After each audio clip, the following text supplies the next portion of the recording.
Irene Montero, ministra, gracias por estrenar Así serán las cosas. Vamos a ver. Es usted la primera... Gracias a vosotros. La primera invitada del Me puedes llamar de tú, programa. Sí, muy bien, entonces lo haremos así.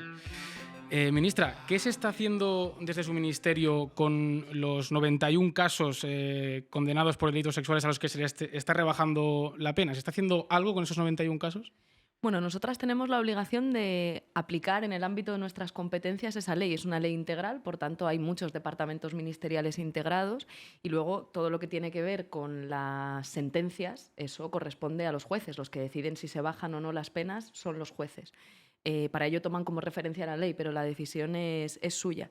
Y ya pasó en el año 2004 y en los siguientes años de aplicación de la ley de violencia de género que hubo problemas en la aplicación, hubo dificultades. Aumentaron un 158% los sobreseimientos, o sea, víctimas que se quedaban sin la adecuada protección del Estado, y 187 cuestiones de inconstitucionalidad planteadas por los propios tribunales, que decían, bueno, esta ley no es constitucional y, por tanto, paralizo este procedimiento de una víctima que denuncia violencia de género. Por tanto, por supuesto, estamos muy atentas y evaluando cómo avanza este proceso, que siempre necesita un tiempo de asentarse, de aplicación de la ley en su parte penal y, sobre todo, acelerando todo lo posible todas las medidas que sí son de nuestra competencia. Poner las sentencias, rebajar en su caso las penas es una tarea de los jueces, pero nosotras sí podemos, por ejemplo, acelerar todas las medidas de protección a las víctimas, que es la tarea que a nosotras nos compete, a nosotras y a otros ministerios y a las comunidades autónomas, a los ayuntamientos, cada uno en el ámbito de sus competencias.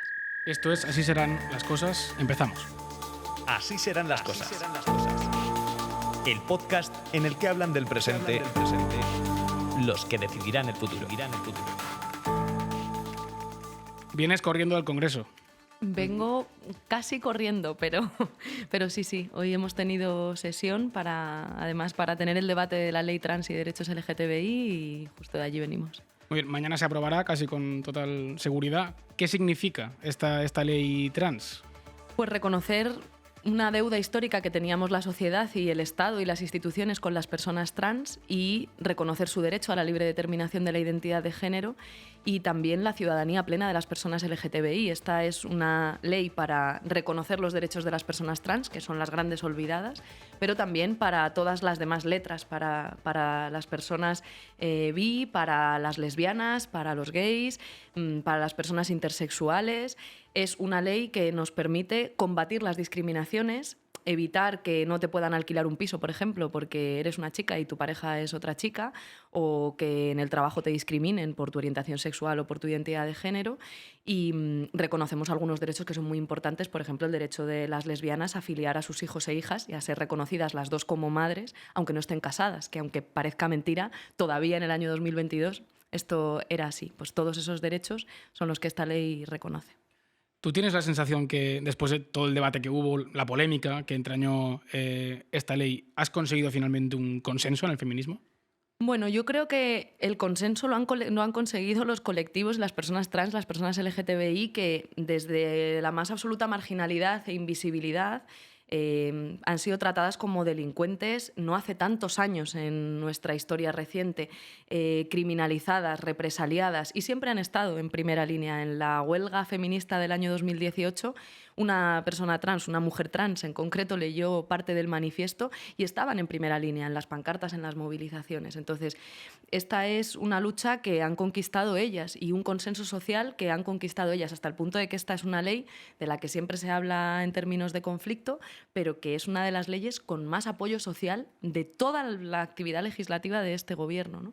Y sobre todo, yo creo que el feminismo nunca ha tenido dudas, siempre ha tenido muy claro que los derechos trans son derechos humanos y, por tanto, también la ley trans y derechos LGTBI es una ley feminista. ¿Y dentro del gobierno se ha hallado también ese consenso? Bueno, prueba de ello es que salió esa ley. Hemos tenido muchas diferencias, hemos tenido... Bueno, yo creo que de los debates más duros que yo he vivido como ministra, evidentemente el de la ley trans y LGTBI ha sido durísimo, porque además no solamente ha sido un debate sobre técnica parlamentaria o sobre técnica legislativa o sobre cómo se tenía que redactar mejor un artículo, sino que ha incorporado en el debate público mucha transfobia, ¿no? odio, violencia, cuestionamiento de que las personas trans son quienes son, cuestionamiento de que las mujeres trans son mujeres, y por tanto eso siempre es muy doloroso, ¿no? Porque esta es una ley para avanzar en derechos, para reconocer los derechos de las personas trans, pero por el camino hay una parte del debate social que se ha abierto que justo perseguía lo contrario, ¿no? Generar más odio, más incomprensión. Entonces, bueno, al final sí que creo que, por supuesto, sin negar que ha habido muchísimo debate y diferencias, hemos conseguido un consenso. No es todo lo que a mí me gustaría, no es tampoco todo lo que los colectivos pedían, pero es sin duda un paso de gigante para seguir avanzando. Desde que eres ministra, como me has dicho que te tuteé, te voy a hacer caso de claro. tutear, has llevado al Congreso 2 proposiciones de ley. Esta es una, la otra es la ley del solo sí es sí, también ahora estamos... El aborto. Y el aborto, perdón, efectivamente. Estamos ahora inmersos totalmente en el debate de esta ley del solo sí es sí. Decías antes que, evidentemente, cualquier cambio en el Código Penal necesita un tiempo para asentarse. Te quiero preguntar si te has fijado algún límite de tiempo. ¿Cuánto tiempo tiene que pasar para que, si la cosa sigue sin asentarse, haya que tomar algún tipo de medida? Es que la ley tiene que desplegarse. Claro que hay que tomar medidas desde el minuto cero. La ley tiene que implementarse y, de hecho, ya antes de que la ley estuviese aprobada, uno de los elementos más importantes que contiene la ley, por ejemplo, es la construcción de centros de crisis. Para que todo el mundo lo entienda, es que en cada provincia de nuestro país haya un espacio abierto 24 horas al día, 7 días a la semana, 365 días al año, para que cualquier mujer, si la acaban de violar o si la violaron hace 15 años, pueda acudir y tenga, sin necesidad de poner denuncia, una psicóloga especializada, una trabajadora social que la acompañe en el acceso a sus derechos, a los derechos que pueda necesitar, y asesoramiento jurídico gratuito. Esa construcción de los centros de crisis hemos pedido y utilizado fondos europeos para construirlos, incluso antes de que se aplicase la ley. Es decir, que medidas hay que tomar todas y desde el principio. Pero entiendo que tu pregunta quiere decir, ¿hay un momento en el que os planteéis si la consecuencia de que los jueces decidan bajar las penas a algunos agresores sexuales es cambiar la propuesta penal de la ley? Mi respuesta es, todavía no he visto ninguna propuesta que justifique modificar la ley. Nadie hace una propuesta porque la ley penal es sólida y la propuesta penal de la ley solo sí es sí es sólida, hasta el punto de que todos los organismos, el Consejo General del Poder Judicial, el Consejo de Estado, el Consejo Fiscal, la propia Cámara, el Congreso de los Diputados, el Senado, dio el visto bueno. Tantas cabezas pensando, tantos años de redacción de esta ley, creo que lo que tenemos que hacer, sobre todo por lo que te decía antes, es evidente que nadie querría que se estén produciendo estas bajadas de penas, pero todas las leyes feministas, cuando implican un cambio profundo en el Código Penal como este, que pone el consentimiento en el centro, necesitan un periodo de transición, y la Ley 1/2004 necesitó años. Lo que antes te decía son los primeros años de implementación de la ley. Durante esos primeros años crecieron los sobreseimientos un 158%. Quiero que nos representemos lo que significa esto. Eran mujeres que sus procedimientos iniciaban, pedían amparo en la justicia y sus casos se desestimaban. Se presentaron 187 cuestiones de inconstitucionalidad, es decir, los propios tribunales decían, oye, esta ley es inconstitucional, yo no la puedo aplicar, y dejaban paralizado el acceso a la justicia de esas víctimas. Por tanto, todo proceso de cambio penal profundo como este necesita un periodo de asentamiento y es muy difícil saber cuándo eso es necesario, pero la propuesta penal es una propuesta sólida y, como te decía, la ley no solo tiene una propuesta penal, es una ley integral que permite proteger al 8% que denuncia, pero sobre todo al 100% de las víctimas, también al 92% que no denuncia y que puede tener acceso a una psicóloga sin poner denuncia, o asesoramiento jurídico gratuito sin poner denuncia. Voy a preguntarte luego por los aspectos buenos de la ley, porque es verdad que casi nadie te pregunta por ellos, te pregunta más bien por los que no se están logrando. Pero claro, ahora, como te decía, hay 91 condenados por delitos sexuales a los que se le ha rebajado la pena. En Madrid, más o menos, se calcula que hay unas 400 o más posibilidades de condenados por agresiones sexuales o abusos sexuales a los que también se les rebaje la pena. Si no hay un límite temporal, si hay un límite de casos, quiero decir, hay que esperar que estos 400 causas por abuso o agresión sexual se materialicen para que haya algún tipo de reacción por su parte. Lo que está viendo es unas revisiones que les corresponde hacer a los jueces y, por tanto, el Poder Ejecutivo no tiene competencias para decidir qué hacen los jueces y qué decisiones toman ellos. Lo que nosotros sí podemos hacer es hacer leyes que son sólidas, por ejemplo, y que se corresponden pues, con una jurisprudencia muy asentada, que hasta este momento lo que decía era si la pena que se impuso a un condenado, en este caso por un delito sexual, cabe también en la nueva horquilla de penas de la ley, pues la sentencia no se revisará.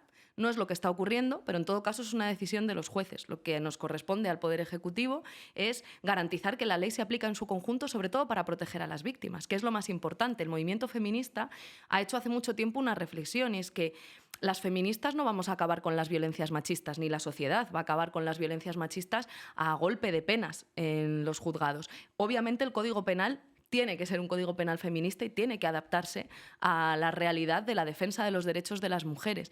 Pero lo fundamental para acabar con las violencias machistas no es si un violador tiene 9 o 10 años de pena. La clave para acabar con las violencias machistas es conseguir implicar a los hombres, garantizar la detección precoz, es decir, poder detectar esas violencias antes de que pasen o cuando están iniciándose, poder garantizar adecuadamente para todas las víctimas, pues lo que te decía, que tengan una psicóloga con la que puedan hablar, que tengan asesoramiento jurídico gratuito, que tengan una trabajadora social, pues si son madres con hijos e hijas, pues para acceder a sus derechos, a un ingreso mínimo vital, a una casa de acogida si lo necesitan. Entonces, por eso es una ley integral y a nosotras nos corresponde trabajar en eso. Y respecto al desarrollo de la parte penal, esto estamos hablando de los casos que son revisiones de sentencias que ya se han producido con la anterior ley. Y después vendrán nuevas sentencias sobre nuevos casos que efectivamente se harán con aplicación a esta ley, y ya son muchas las expertas que han señalado que esta ley o mantiene o sube las penas. Por tanto, veremos cómo con normalidad en nuestro país, no solamente en los juzgados para las víctimas que denuncian, que desgraciadamente son la mayoría todavía, se puede garantizar mejor los derechos de las mujeres víctimas que exigen justicia, sino que además muchos casos de violencias sexuales que hasta ahora pasaban por debajo del radar, por ejemplo, un tocamiento en el metro, pueden también ser juzgados y se reconocen como una agresión sexual. Esa jurisprudencia de la que hablas es la de la circular 2015. Usted habló en la cadena SER hace más o menos un mes y le dijeron, y lo publicó la cadena SER, que se había contactado con la Fiscalía y que se les había dicho que no tenía aplicación en esta ley, al menos de esta manera. ¿Ha habido contactos desde su ministerio con la Fiscalía en este tiempo para preguntar? Eso, la ley marca claramente cuáles son los contactos que Fiscalía General del Estado puede tener, y no es el Ministerio de Igualdad el competente para hacer eso, pero en todo caso Fiscalía se ha pronunciado con un decreto del Fiscal General del Estado que recuerda no solamente esa instrucción, sino que recuerda toda la jurisprudencia asentada, también la del Tribunal Supremo en esta materia, y es contundente en las modificaciones en el Código Penal, en lo que tiene que ver con la revisión de penas, cuando la pena impuesta con el Código Penal anterior entra dentro de la horquilla del nuevo Código Penal. Lo que manda la jurisprudencia es que esas penas no se revisan, y eso es lo que hizo que ningún informe de ningún organismo, ni el propio Parlamento, ni el Senado, ningún grupo parlamentario pensase que era necesario introducir una disposición transitoria en esta ley, entre otras cosas porque no era una ley solo de reforma del Código Penal, sino una ley integral que incorporaba muchas más cuestiones, porque la jurisprudencia estaba y está completamente asentada. Hay que esperar a que se asiente esa ley, pero también has dicho en bastantes ocasiones que hay un machismo por parte de los jueces que está haciendo que se aplique mal esta ley, digamos. El machismo ese no se va a acabar, y los jueces dentro de un año y de dos van a ser los mismos. ¿Eso va a permitir que se asiente la ley o ese...? No lo digo yo, eso lo dice la Recomendación General 33 de Naciones Unidas, del Comité CEDAW, que dice claramente que existen prejuicios y estereotipos machistas en el ámbito judicial, no solo por parte de los jueces, por parte de todos los operadores del sistema de justicia, y que eso puede llegar a comprometer al propio sistema de justicia. El Comité CEDAW es muy claro y muy duro en las aseveraciones que hace sobre cómo esos prejuicios y estereotipos machistas pueden condicionar en negativo el acceso de las víctimas de violencia sexuales y de violencia de género a la justicia. No es una cosa que se haya inventado ni el Ministerio de Igualdad ni el Gobierno, ¿no? Es una cosa que reconocen los organismos internacionales, y precisamente por eso, tanto la propia ley Solo sí es sí como el Pacto de Estado contra la Violencia de Género, que firmamos todos los grupos parlamentarios de Congreso y de Senado, reconoce que hay una parte muy importante del trabajo que hay que hacer para luchar contra las violencias machistas, que es la formación y la especialización de los órganos, no solo en la justicia, en la salud, en la educación. Sin formación y sin especialización, efectivamente, avanzaremos de una forma mucho más lenta. Pero no tengo que ponerte un ejemplo, digamos, de aplicación de la ley del solo sí es sí. Piensa, por ejemplo, en el caso de la Arandina. En el caso de la Arandina, con el mismo Código Penal, que no era con la ley solo sí en vigor, era con el Código Penal anterior, con el mismo Código Penal, hubo un primer tribunal que dijo que esos agresores sexuales merecían 38 años de prisión y les condenó a 38 años de prisión, y hubo un siguiente tribunal que consideró que lo que había ocurrido no era una agresión, era un abuso, y bajó las penas con el mismo Código Penal de 38 años que había puesto el primer tribunal a 3 años, 4 años, y a uno de los 3 agresores lo absolvió. Por tanto, hay veces que los problemas de aplicación de la ley no tienen que ver con que el Código Penal tenga un problema, porque fíjate, con el mismo Código Penal, 2 órganos judiciales diferentes dijeron que se podía poner una pena de 38 años y otros dijeron que se podía poner una pena de 3 y 4. Hay veces que el problema no está en el Código Penal, en que la propuesta penal no sea sólida, sino en que efectivamente operan otros factores de aplicación de la ley. Y eso es lo que también vamos a ver en el caso de la ley solo sí es sí, y que efectivamente se irá asentando y se irá generando pues también jurisprudencia al respecto. Y en todo caso, te insisto en que para las feministas la respuesta clave para combatir las violencias machistas no es tanto lo penal, aunque eso es importante, como la reacción social para luchar contra la violencia, ¿no? Desde luego, yo no pongo en duda esa perspectiva machista. Lo que sí que me sorprende es que confíes tanto en ese asentamiento de la ley, teniendo en cuenta que esos jueces del caso de Arandina son los mismos jueces que van a tener que aplicarlo. Es lo que no entiendo, esa confianza en el asentamiento próximo de la ley. Yo sí creo que tenemos que confiar en nuestro sistema de justicia sin ser ingenuas. Si el Comité de CEDAW dice, Naciones Unidas, con toda claridad, que existen prejuicios y estereotipos machistas, yo creo que eso quiere decir que tenemos trabajo que hacer como sociedad y como instituciones, pero eso no quiere decir que dejemos de confiar y que desconfiemos del sistema de justicia. En los últimos años nuestro país ha avanzado pasos de gigante en la especialización de jueces y juezas especializadas en violencia de género, de operadores y operadoras en el ámbito de la justicia, que insisto, no son solo los jueces, también de abogados, de abogadas, que cada vez se están formando más. Cada vez hay más gente joven, pienso en Carla Val, que están dándonos sopas con ondas, ¿no? y demostrando que en muy poco tiempo se pueden dar saltos de gigante en la capacidad de defender a mujeres víctimas y de conseguir victorias judiciales que hace 5 años parecían imposibles. Entonces, claro que tengo confianza, una confianza que no es ingenua. Creo que estoy siendo muy explícita en cuál es la realidad, y a partir de ahí lo que hay que hacer es poner medidas para trabajarlo, y precisamente por eso, como te decía, tanto el Pacto de Estado como la ley solo sí es sí reconocen que hay una tarea, que es que tenemos que formarnos, que las personas que estamos en contacto con las víctimas, ya sea en el ámbito sanitario, en el judicial, en el psicológico, necesitan formación específica en relación a las violencias sexuales y al trabajo con las víctimas. Y también, bueno, esta ley incorpora también medidas procesales, por ejemplo, para que no tenga que haber contacto visual entre la víctima y el agresor en los procedimientos judiciales. Creamos un sistema para que los niños y las niñas puedan declarar en condiciones de seguridad cuando las violencias les afectan a ellas, las violencias sexuales. Quiero decir que también hay muchas medidas que se pueden hacer para que en el proceso judicial no haya revictimización, y muchas de ellas las hemos intentado incorporar en esta ley, y seguro que con la aplicación de la ley pues salen nuevas ideas que tenemos que seguir incorporando. Te voy a preguntar, como no lo hace nadie, lo voy a hacer yo, por las cosas buenas de la ley. Esto creo que es bastante novedoso, teniendo en cuenta lo que se está haciendo últimamente. ¿Qué es lo que para ti, cómo definirías tú esta ley, si pudieras hacerlo de una forma breve, el aspecto más importante de esta ley? Yo creo sobre todo que la ley lo que hace es poner el consentimiento en el centro, es decir, reconocer que la libertad sexual es un derecho, y por tanto que todo lo que no implique un consentimiento es una agresión sexual, y permitir o garantizar que el Estado puede poner a disposición de las víctimas de violencias sexuales, una chica a la que han violado, una mujer a la que en el centro de trabajo la están acosando sexualmente, poner todos los recursos para que esa mujer pueda salir de esa situación de violencia, pueda reparar el daño que esa violencia le ha causado, y todo sin necesidad de poner denuncia. Es decir, que obviamente queremos que las mujeres denuncien esas violencias, pero que el acceso a sus derechos, a una psicóloga, a la reparación económica, si es necesario, a su proceso de recuperación, no dependa de la denuncia, que eso es lo que nos piden los organismos internacionales, y poner el consentimiento en el centro, que parece fácil decirlo, pero No, está desde siendo luego uno que de no. los elementos clave de las dificultades de aplicación de la parte penal de la ley,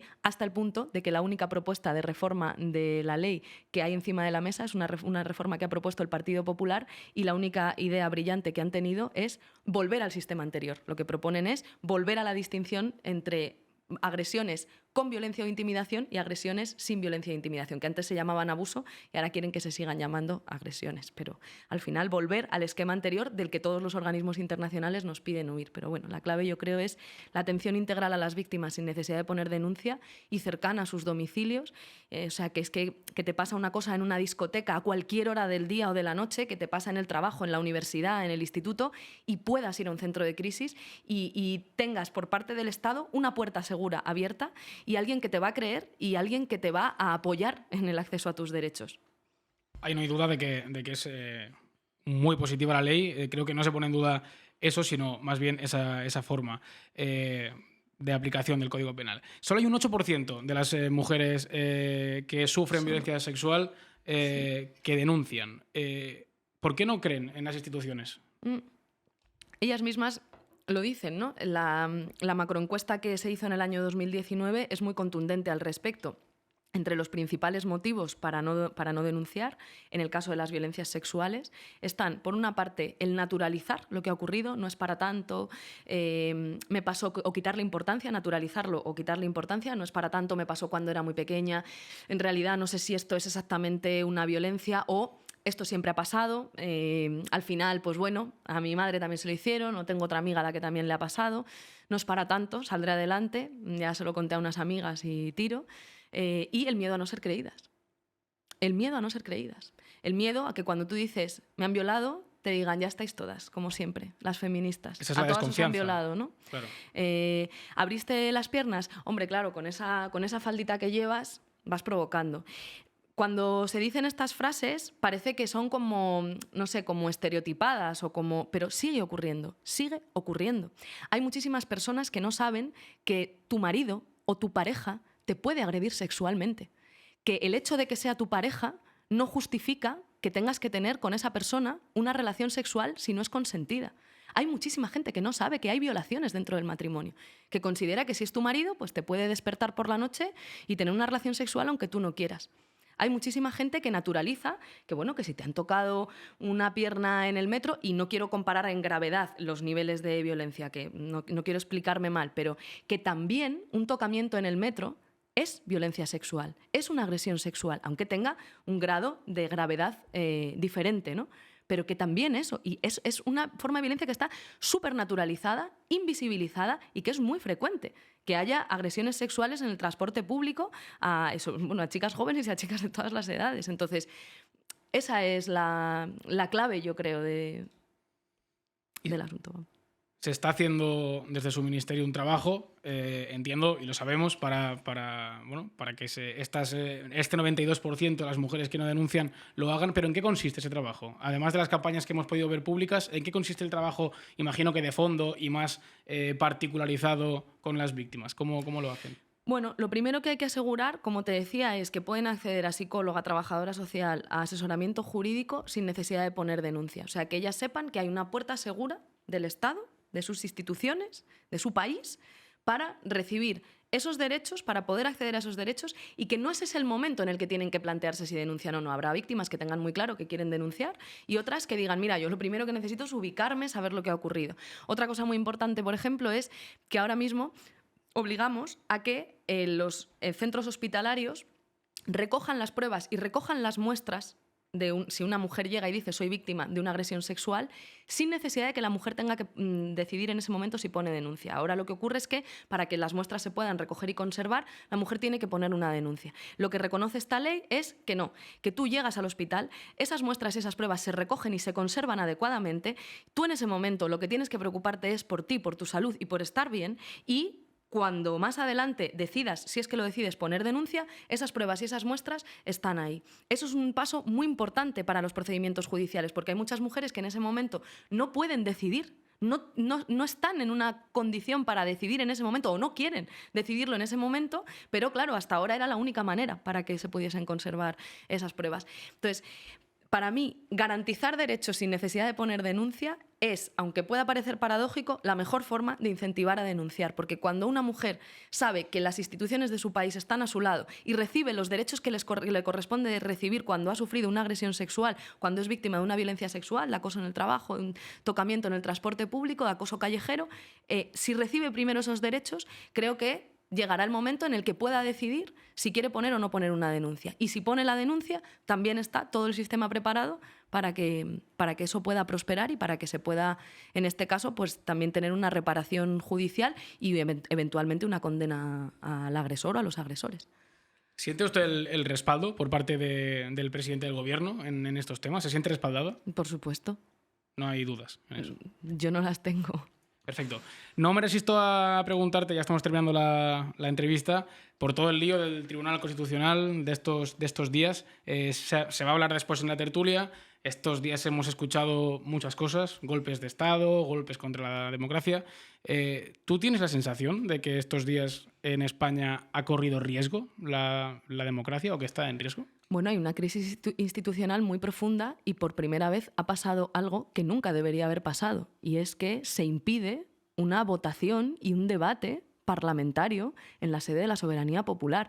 Eso es de una gravedad extrema. Ahora mismo en el mundo los golpes de Estado no se suelen dar con tanques y sacando a los militares a la calle o entrando en un parlamento a golpe de pistola. Se dan a través del uso fundamentalmente del poder mediático y del poder judicial para subvertir las reglas de la democracia. Eso ha pasado en España. Lo que ha pasado en España y que ha abierto una crisis institucional que no tiene precedentes es que hay un tribunal que de hecho no forma parte del sistema judicial en sentido estricto, que es el Tribunal Constitucional, que ha paralizado una votación y un debate en la sede de la soberanía popular.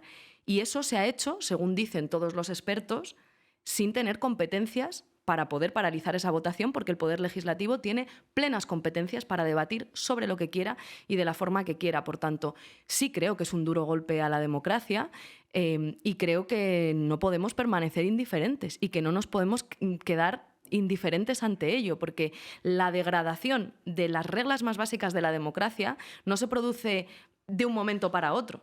Se produce cuando hay hitos que van pareciendo que son indiferentes, pero que van rompiendo las normas fundamentales del juego. Entonces, sí creo que ante esto y ante el uso de la derecha judicial, política y mediática de nuestras instituciones de una forma muchas veces muy patrimonial, creyendo que las instituciones de todos son suyas y que por tanto tienen que mandar cuando ganan las elecciones y también cuando las pierden, y como decía hoy Cuca Gamarra, que es su tarea torcerle el brazo al presidente del gobierno, que es lo que ha dicho Cuca Gamarra, la portavoz del Grupo Popular, hoy en sede parlamentaria, pues sí creo que a los demócratas nos corresponde acabar con el secuestro del Tribunal Constitucional, del Consejo General del Poder Judicial y acabar con el bloqueo de esas instituciones que son claves para el funcionamiento de la democracia. ¿Estuviste de acuerdo o hubieras estado de acuerdo con Echenique cuando él sugirió una posible desobediencia en este caso? Yo creo que tenemos que estar siempre determinados a hacer todo lo que sea necesario con las reglas del juego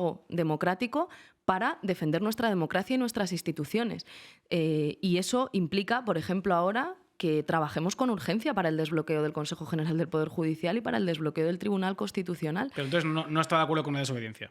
Bueno, creo que tenemos que ser muy firmes en entender lo que está ocurriendo. Lo que está ocurriendo es que se ha impedido una votación legítima del Poder Legislativo, una cosa que nunca antes había pasado en democracia y que, en teoría, ningún órgano ni poder de este país tenía competencias ni tiene competencias para hacer, según dicen todos los expertos. O sea que sí estaba de acuerdo con la desobediencia. Creo que lo que hay que hacer, con mucha serenidad y con mucha firmeza, es garantizar que las instituciones funcionan de forma normal. Cuando se impide una votación en el Parlamento, no hay un funcionamiento normal y tenemos que garantizar el normal funcionamiento de las instituciones. Y eso ahora que esa decisión está acatada y recurrida también por parte del propio Senado y se está reuniendo el Tribunal Constitucional para evaluar esto, tenemos que ser capaces de acabar con una anomalía en nuestra democracia, y es que haya instituciones que son de todos, que están secuestradas por una derecha parlamentaria y extraparlamentaria que no acepta las reglas del juego y que dice: aquí mando yo cuando gano elecciones y también cuando no. No sé si me ha respondido, pero espero que los oyentes lo hayan entendido. Para terminar la entrevista, antes de que entre Isabela Rodríguez a hablar un poco más distendidamente, ¿qué hay que hacer para que esto no pase más? ¿Qué hay que hacer para que dentro de unos años, cuando haya que renovar a otros magistrados, o incluso para que dentro de 9 años, cuando haya que renovar los del CGPJ, no ocurra lo mismo? ¿Hay una hoja de ruta?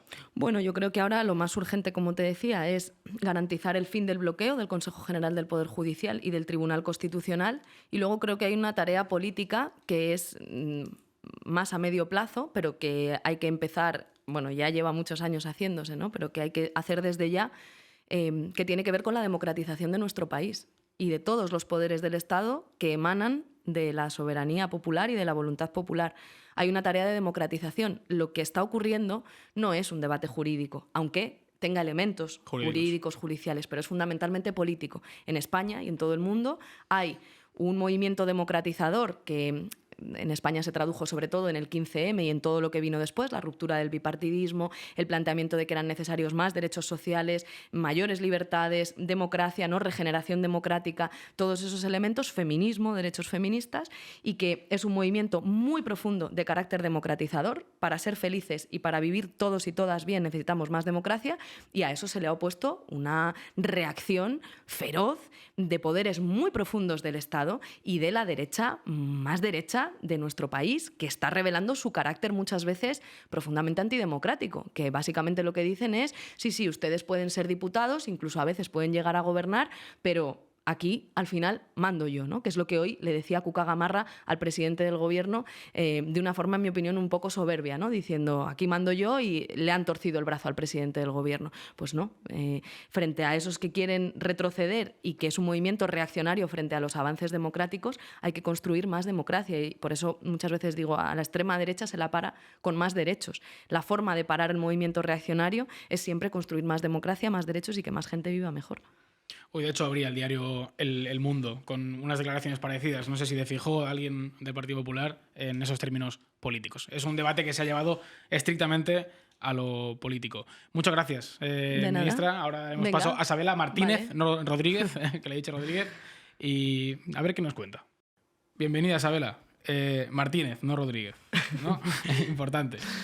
Bueno, aprovecho para explicar qué es esto de Así serán las cosas antes de que empieces tu sección. Es un podcast que emana de Café Universal, la agrupación de jóvenes del Ateneo de Madrid, en el que vamos a hablar de política. Vamos a tener una tertulia semanal a partir de enero. Este programa va a quedar un poco aislado antes de las fiestas, pero después de las fiestas vamos a tener un tema político de la semana, una mesa con jóvenes debatiendo y siempre que podamos, pues un invitado de excepción como tenemos hoy. Y tú, Isabela, pues cuéntanos tú si quieres qué vas a hacer directamente. Bueno, creo que mi sección solamente puede ser explicada de una forma y es la sección que debería haber sido de Mariano Rajoy, ¿no? Mariano Rajoy es como este maestro de la metaironía que está construido por 3 enanos dentro de una gabardina.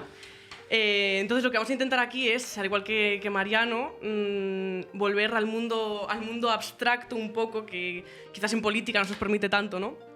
Bien, mi primera pregunta seria tiene que ver quizás con los inicios de Unidas Podemos, cuando Unidas Podemos todavía era simplemente Podemos, en el que parecía que el ideal de gobierno que se estaba planteando era algo así como un poco platónico, ¿no? El gobierno de los sabios y de las sabias. Tú siempre has dicho en muchas ocasiones que en realidad te sientes mucho más orgullosa y piensas que ha servido más para tu formación como ministra el haber sido cajera que tu formación académica.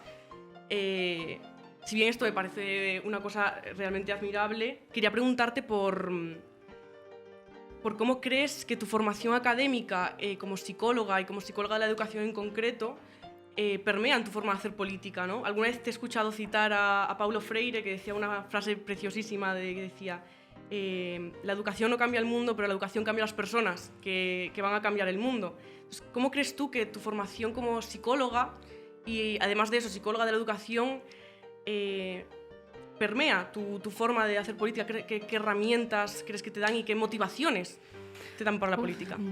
Son muchas cosas en esta pregunta. O sea, lo primero, yo no creo que Podemos haya defendido nunca un gobierno de los sabios. Estoy en las antípodas de ese planteamiento. La política, según yo la entiendo, es la herramienta que tenemos las personas para entender que no podemos vivir solas, vivimos siempre en sociedad y de hecho es algo bueno porque una persona casi nunca puede sola, siempre necesitamos de otras y de las que han venido antes, ¿no? O sea, tenemos memoria, tenemos historia, tenemos madres, abuelas y tenemos también vecinos, vecinas, compañeras de trabajo. Y las cosas se hacen en común. Entonces, si vivimos en común, tenemos que tener una herramienta para poder organizar la vida, ¿no? Para poder organizar qué pasa cuando estamos malos y malas, quién nos cuida, quién se forma para aprender a curar enfermedades, pero también para cuidar a las personas que tienen que estar en casa o si una persona se rompe una pierna y necesita ayuda un tiempo, no sé, cómo hacemos para educar, cómo hacemos, ¿no? Pues para organizar nuestra vida común.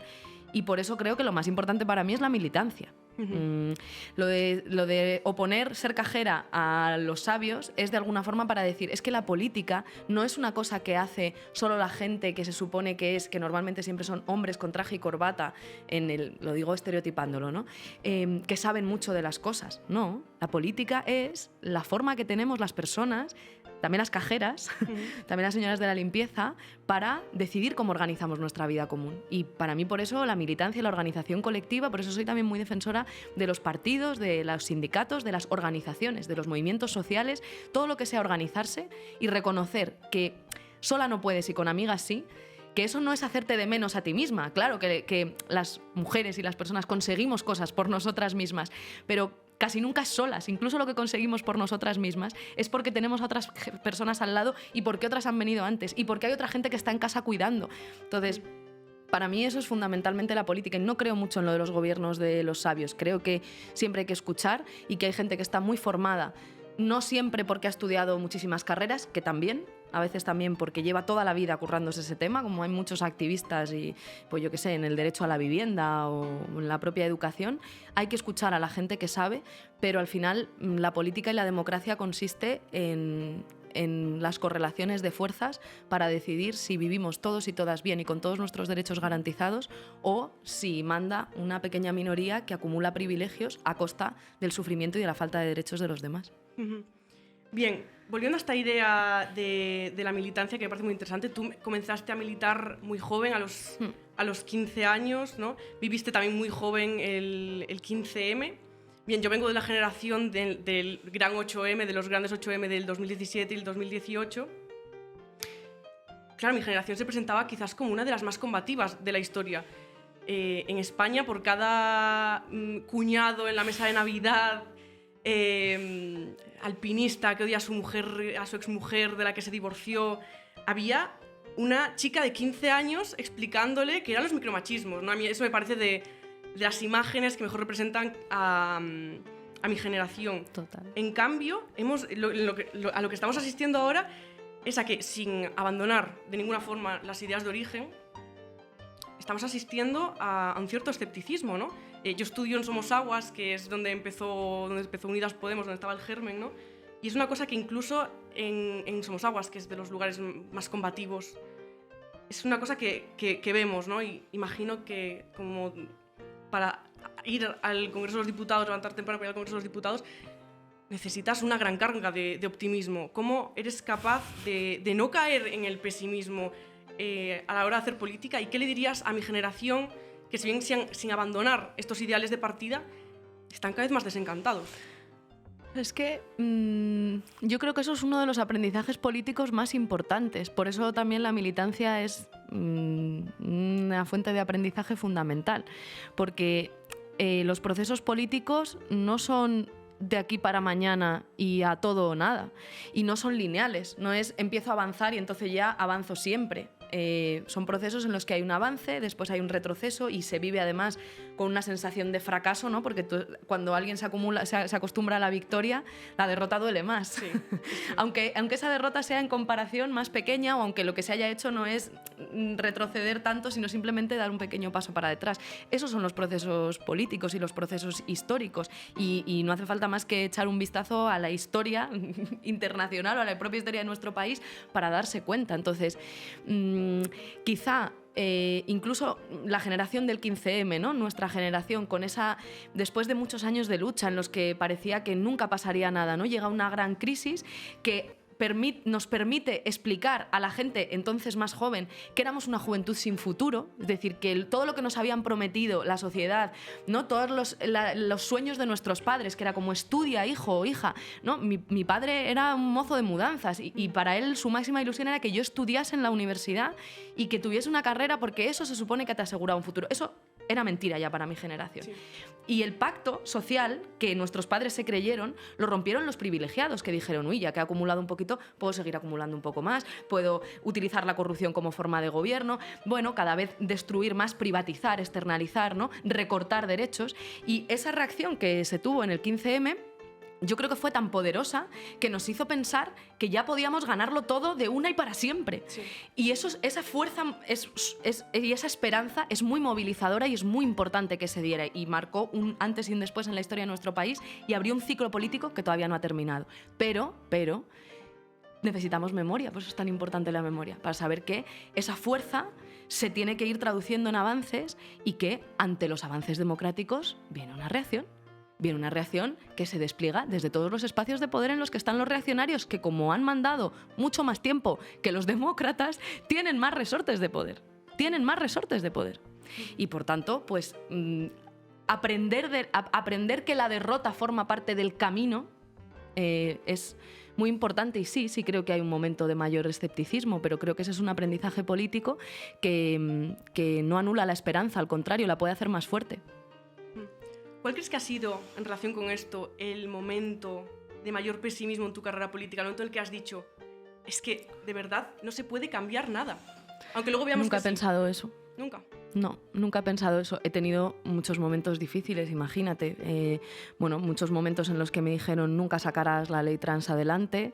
El momento en el que con 2 meses de configuración por segunda vez en la historia de la democracia del Ministerio de Igualdad nos tenemos que encerrar todas en nuestras casas y resulta que los servicios que permiten atender a las mujeres víctimas de violencia de género no son servicios esenciales, había que cerrarlos. Entonces en 48 horas tuvimos que movilizarnos, cada una desde nuestras casas, la delegada de gobierno en su casa en Canarias, la secretaria de Estado, cada una desde nuestras casas, para convertir en esenciales los servicios de asistencia a víctimas, o cuando se han producido este fallo de aplicación de la ley solo sí es sí, y pienso que hay muchas víctimas que pueden estar sufriendo y que pueden estar desconfiando de un avance sin precedentes para que el Estado pueda proteger a todas las víctimas de violencias sexuales, pues son momentos muy difíciles, muy difíciles. Eso por no hablar de la violencia política y de otros muchos elementos que no deberían ir con el cargo, pero que por desgracia para las mujeres feministas que hacemos política ahora van. Pero nunca he pensado que las cosas no se puedan cambiar. No, de hecho,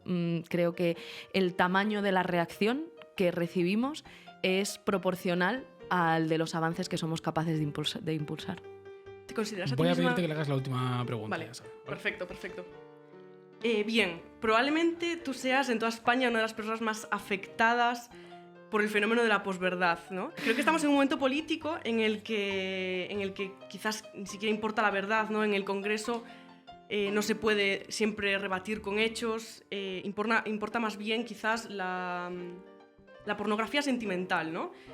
Muchas veces incluso vemos que se inventan algo que tú has dicho y te rebaten desde ahí. Me parece muy interesante preguntarte, desde tu posición como ministra, como política, ¿cómo crees que nos relacionamos en el siglo XXI con la verdad? Pues una muy buena pregunta. Bueno, creo que hay que distinguir, digamos, la parte más filosófica sobre qué es la verdad, si existe una única verdad, ¿no? Cuando eso se aplica o se intenta hacer un debate torticero en el que, bueno, como no hay una única verdad absoluta o nadie está en posesión de la verdad absoluta, entonces eso es lo mismo que decir que si yo creo que llueve, está lloviendo, y si tú crees que no llueve, no. O que la función de alguien que tiene que redactar una noticia consiste en decir, unos dicen que llueve, otros dicen que hace sol. Fin. Sí. Yo creo que eso es un debate filosófico de más enjundia, pero a mí lo que me preocupa, en este caso como ministra y como representante pública, es que hay un movimiento político de carácter reaccionario que utiliza la mentira, no una reflexión filosófica sobre si existe una o varias verdades, ¿no? Que es una pregunta que se ha hecho desde la filosofía y que vosotros sabéis mucho más que yo de eso y de cómo enfocarlo, pero hay un movimiento reaccionario que utiliza la mentira, no con una reflexión filosófica detrás, no, la mentira para tratar de confundir, de condicionar la opinión pública y, al final, de revertir procesos de democratización, de condicionar procesos electorales. Qué casualidad, por ejemplo, que cada vez que venían unas elecciones salía una noticia falsa sobre Podemos que decía que Pablo Iglesias tenía dinero en Granadinas, que nos había financiado Venezuela, y todo eso se queda archivado en la justicia, nos han presentado decenas de causas y se ha demostrado una y otra vez que era mentira, pero ya condicionas el proceso electoral y condicionas la opinión pública. Y, por tanto, lo grave no es solo que utilicen la mentira, sino que tienen resortes de poder mediático, judicial, político, desde los cuales convertir esa mentira en una forma de condicionar un debate democrático, donde se pueden tener diferentes opiniones, donde incluso se puede hablar de diferentes verdades o de matices sobre una misma, o de puntos de vista diferentes, pero no hablamos de esto. A mí lo que me preocupa es cuando hay un movimiento de carácter reaccionario y de involución democrática que dice no, y voy a usar todas las armas, incluida eso, la mentira para la destrucción personal, la mentira para generar odio, la mentira para que en las elecciones gane quien yo quiero, como decía Vargas Llosa, que la gente, por favor, vote bien. Que vote es secundario, lo importante es que vote bien, que no vote mal. Sí, es muy interesante con esto el tema de la conspiración, los bots de Vox, negacionistas del COVID y de otras cosas más. Bueno, pues muchas gracias por tu respuesta. Ha sido todo un placer poder filosofar contigo. Poco filosofar, vosotras sois más filósofas. Yo os doy las gracias a las dos, ha sido muy interesante la charla. Gracias, Abela, te esperamos todos los programas de Así serán las cosas, con nosotros, por supuesto. Y gracias, Irene, espero que vaya todo muy bien. Gracias. Mientras me llames Martínez y no Rodríguez, igual sí que vengo. Ya eso yo creo que ha quedado claro para todos los programas, ¿no? Efectivamente, sí. Olvidaba agradecer a Taller de Ideas la cesión del espacio, que lo hacen muy gentilmente y estamos muy cómodos aquí, así que gracias también a Taller de Ideas. Hemos tenido a la ministra de Igualdad, a Irene Montero, a quien le agradecemos que haya sido la primera invitada de Así serán las cosas. Con ella hemos roto el hielo, pero el programa continúa y nos vamos a meter de cabeza en la tertulia. A los miembros del Tribunal Constitucional se les tiene que estar haciendo la semana larga. Y mira que es de esas semanas previa a la Navidad, a las fiestas, con la lotería, que casi tiene uno ganas de tomárselas con calma, pero no están pudiendo. Ojo, nosotros, los españoles, tampoco. Comprendo en consecuencia la indignación de muchos demócratas al sentirse vulnerados en un principio básico de la soberanía popular, como es el de la representación, el del debate, el de la legislación, y comprendo la preocupación de la ciudadanía que contemplan desconcertados un choque institucional tan grave y tan inédito, no solamente en la historia democrática de nuestro país, sino también en el contexto europeo en el que se desenvuelve la democracia española. ¿Cómo vamos a estar tranquilos si estamos en medio de un choque institucional, como dice nuestro presidente? Pues no estamos tranquilos los españoles.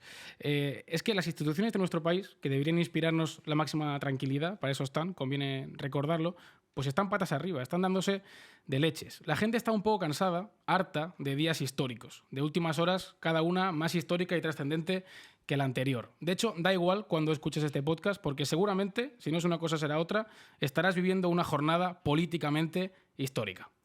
En unos minutos vamos a empezar una tertulia con 4 contertulios muy buenos, ya lo veréis, y vamos a hablar de todo el lío del TC y de los 2.550 golpes a la democracia que se han efectuado en las últimas horas. Pero antes voy a intentar esquematizar muy rápido, o no tanto, qué es lo que está pasando y en qué punto estamos.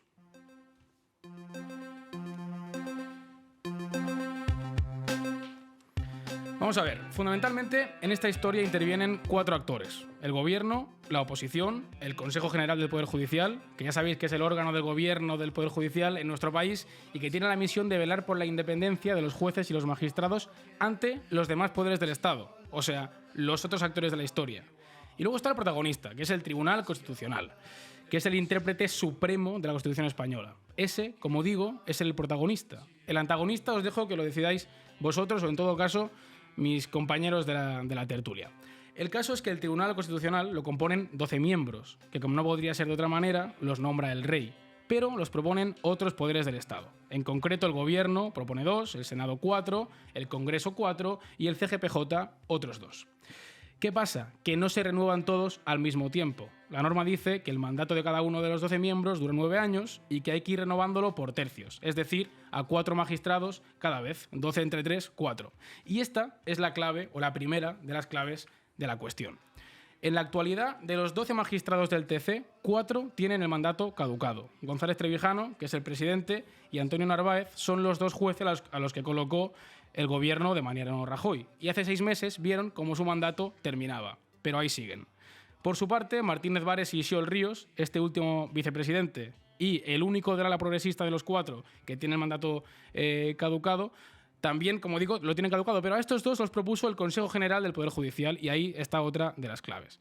Lo que pasa es que el CGPJ lleva bloqueado un tiempo y no ha propuesto a sus 2 magistrados para sustituir a los que ya tienen el mandato caducado. A los 4 les corresponde dejar su puesto, pero el CGPJ, como digo, no ha hecho los deberes y no ha elegido a sus 2 candidatos.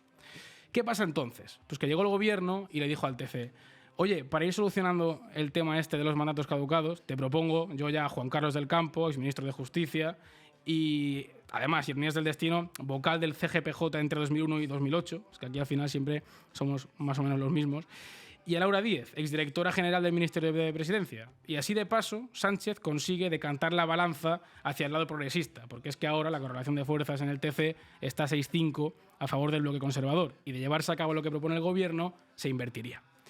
¿Qué pasó? ¿Qué dijo el TC? Pues bueno, valiéndose siempre de esa mayoría conservadora, dijo que nanay, que como dice la Constitución, a los magistrados hay que sustituirlos por tercios y no por parejas, hombre ya.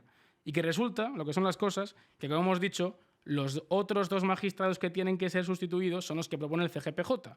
Y como lleva bloqueado, no me acuerdo ya ni cuánto tiempo, porque el PP ha ido alegando una serie de cuestiones que han impedido que se lleve a cabo esa renovación, pues no existen. Esa propuesta no existe. Esos 2 candidatos del CGPJ no existen. Con lo cual, hasta que no estén esos, dice el TC que nada de nada. Bueno, vamos llegando al final del lío, al final de lo que llevamos de lío, digo, porque esto promete alargarse en los próximos días. Ante la negativa del TC de aceptar a los 2 miembros propuestos por el gobierno sin que el CGPJ hubiera presentado los suyos, el gobierno se le ocurre: oye, ¿por qué no incluimos unas enmiendas a la proposición de ley de la reforma del Código Penal, que es todo aquello de la malversación y de la sedición que nos preocupó mucho hace un par de semanas, pero que ahora ya no nos preocupa tanto? ¿Por qué no incluimos unas enmiendas ahí y obligamos al CGPJ a proponer a sus 2 candidatos? ¿Cómo lo hacemos? Fácil, rebajando las mayorías necesarias para que el CGPJ, parece un trabalenguas esto, elija al candidato que presentan al TC, que pasaría de ser una mayoría de 3/5 partes a una mayoría simple. Hay más cosas en esas enmiendas, cosas importantes, como la supresión del Placet, etcétera, pero no me quiero enrollar mucho más, que esto es muy largo. El Congreso vota y lo aprueba. Así es como estaban las cosas antes de irnos de fin de semana. Algunos se fueron a esquiar, otros a ver Avatar, supongo, cada uno haría lo que querría, pero la cosa estaba a expensas de que el Senado ratificara la aprobación de las enmiendas. El camino podría haber sido muy llano para la renovación, al fin, del TC, pero apareció Alberto Núñez Feijóo y unos cuantos diputados más del Partido Popular que presentaron un recurso de amparo al Tribunal de Garantías, que es otra forma de llamar a la Constitucional, para que considerase irregulares las enmiendas que presentaba el gobierno de Sánchez, porque dicen que al haberse incluido esas enmiendas en una proposición de ley que no tenía nada que ver con la materia de las enmiendas, su contenido no había podido ser debidamente estudiado y tal. En paralelo, el PSOE y Unidas Podemos no se quedaron de brazos cruzados y presentaron un incidente de recusación para que González Trevijano, el presidente del TC, y que, por cierto, por ir dando datos, era el rector de la Rey Juan Carlos cuando todo aquello de los másteres de Cifuentes y Casado y tal, pues eso, que él y Antonio Narváez, los 2 magistrados que de avanzar la reforma legislativa que propone el gobierno se quedarían sin cargo, no participen en la votación. Eso es lo que decían el PSOE y Unidas Podemos. Decían, es que tienen un interés particular en la cuestión, porque si sale adelante no, se tienen que ir. Y a ver, un interés particular sí que tienen. La historia es que el Tribunal Constitucional, con su mayoría conservadora bien recta e inquebrantable, acepta, fijaos qué sorpresa, el recurso de amparo de Feijóo y los otros 2 diputados del PP, y rechazan, también sorpresa, la recusación del PSOE y Unidas Podemos. No se podía saber esto. Por cierto, que los propios González Trevijano y Antonio Narváez pudieron votar ellos mismos quedarse, Se queda, como decía nuestro amigo. Bueno, vamos a escuchar a qué dice Pedro Sánchez, un momento. A todos los ciudadanos quiero trasladarles, en nombre del Gobierno de España, un mensaje de serenidad. De serenidad. España es una de las grandes democracias europeas Y nuestro sistema democrático dispone de mecanismos para superar una situación de esta naturaleza. Y ese mecanismo, como corresponde en una democracia, no es otro, no puede ser otro, no va a ser otro que el de la ley y el del cumplimiento de la Constitución. Que dice Sánchez que acata la ley, y menos mal, porque claro, Echenique llegó a sugerir que se desobedeciera. Menos mal, porque ¿para qué queremos más? Yo estoy de acuerdo con que se cumpla la ley. El martes 20 se reúne el CGPJ para ver si sus miembros podían llegar al fin a un acuerdo y presentar a 2 jueces para el Tribunal de Garantías y deshacer el entuerto. Nada, no se hace. Así que el gobierno de Pedro Sánchez, que otra cosa no será, pero es persistente, como mira lo que dice Pachi López.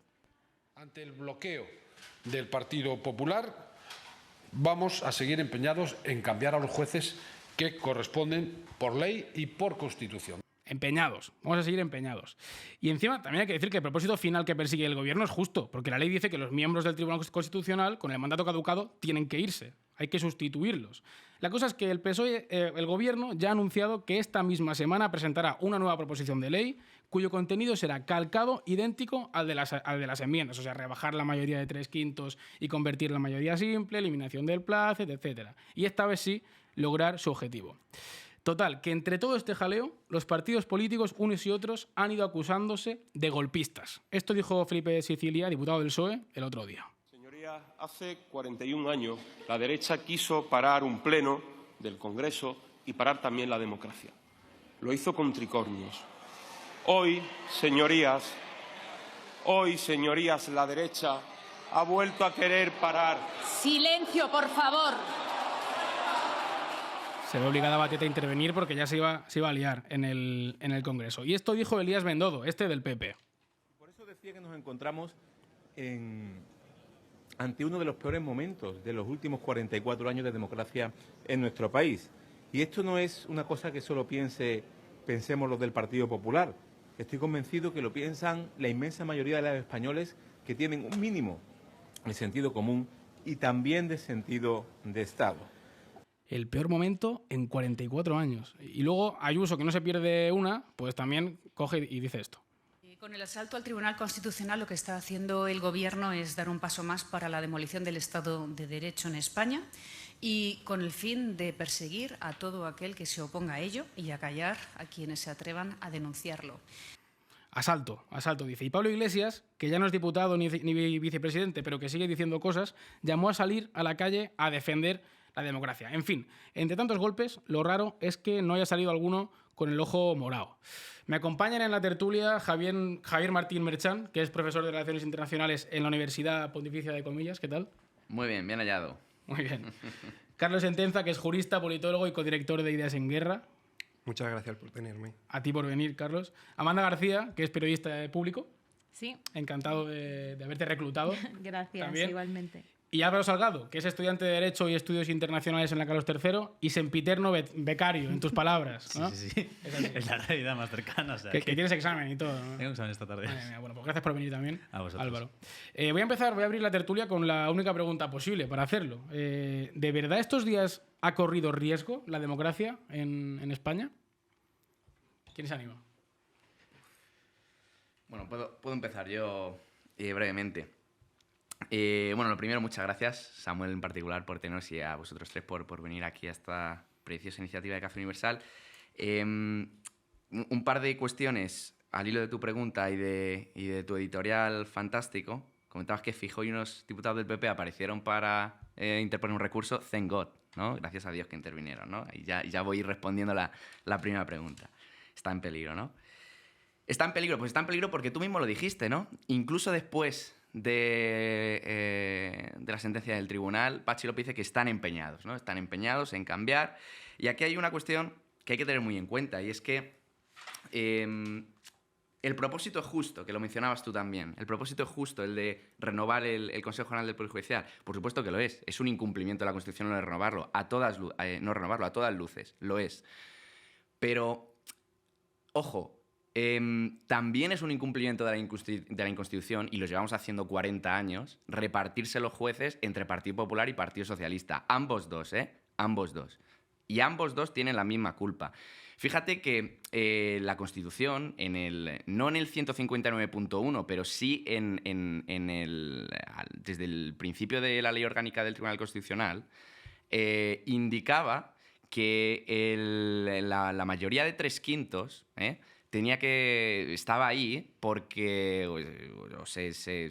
digamos, se encarnaba así en la ley, la mayoría de 3/5, porque lo que se pretendía era que desde esa mayoría se defendiese la democracia de consenso, que es la democracia que se aprueba en el Constitucional. No se aprueba en la Constitución, una democracia de mayoría. Esa es la democracia del legislador. Si tenemos en el propio Constitucional una democracia de mayoría, ¿qué diferencia hay entre el legislador y entre el Constitucional?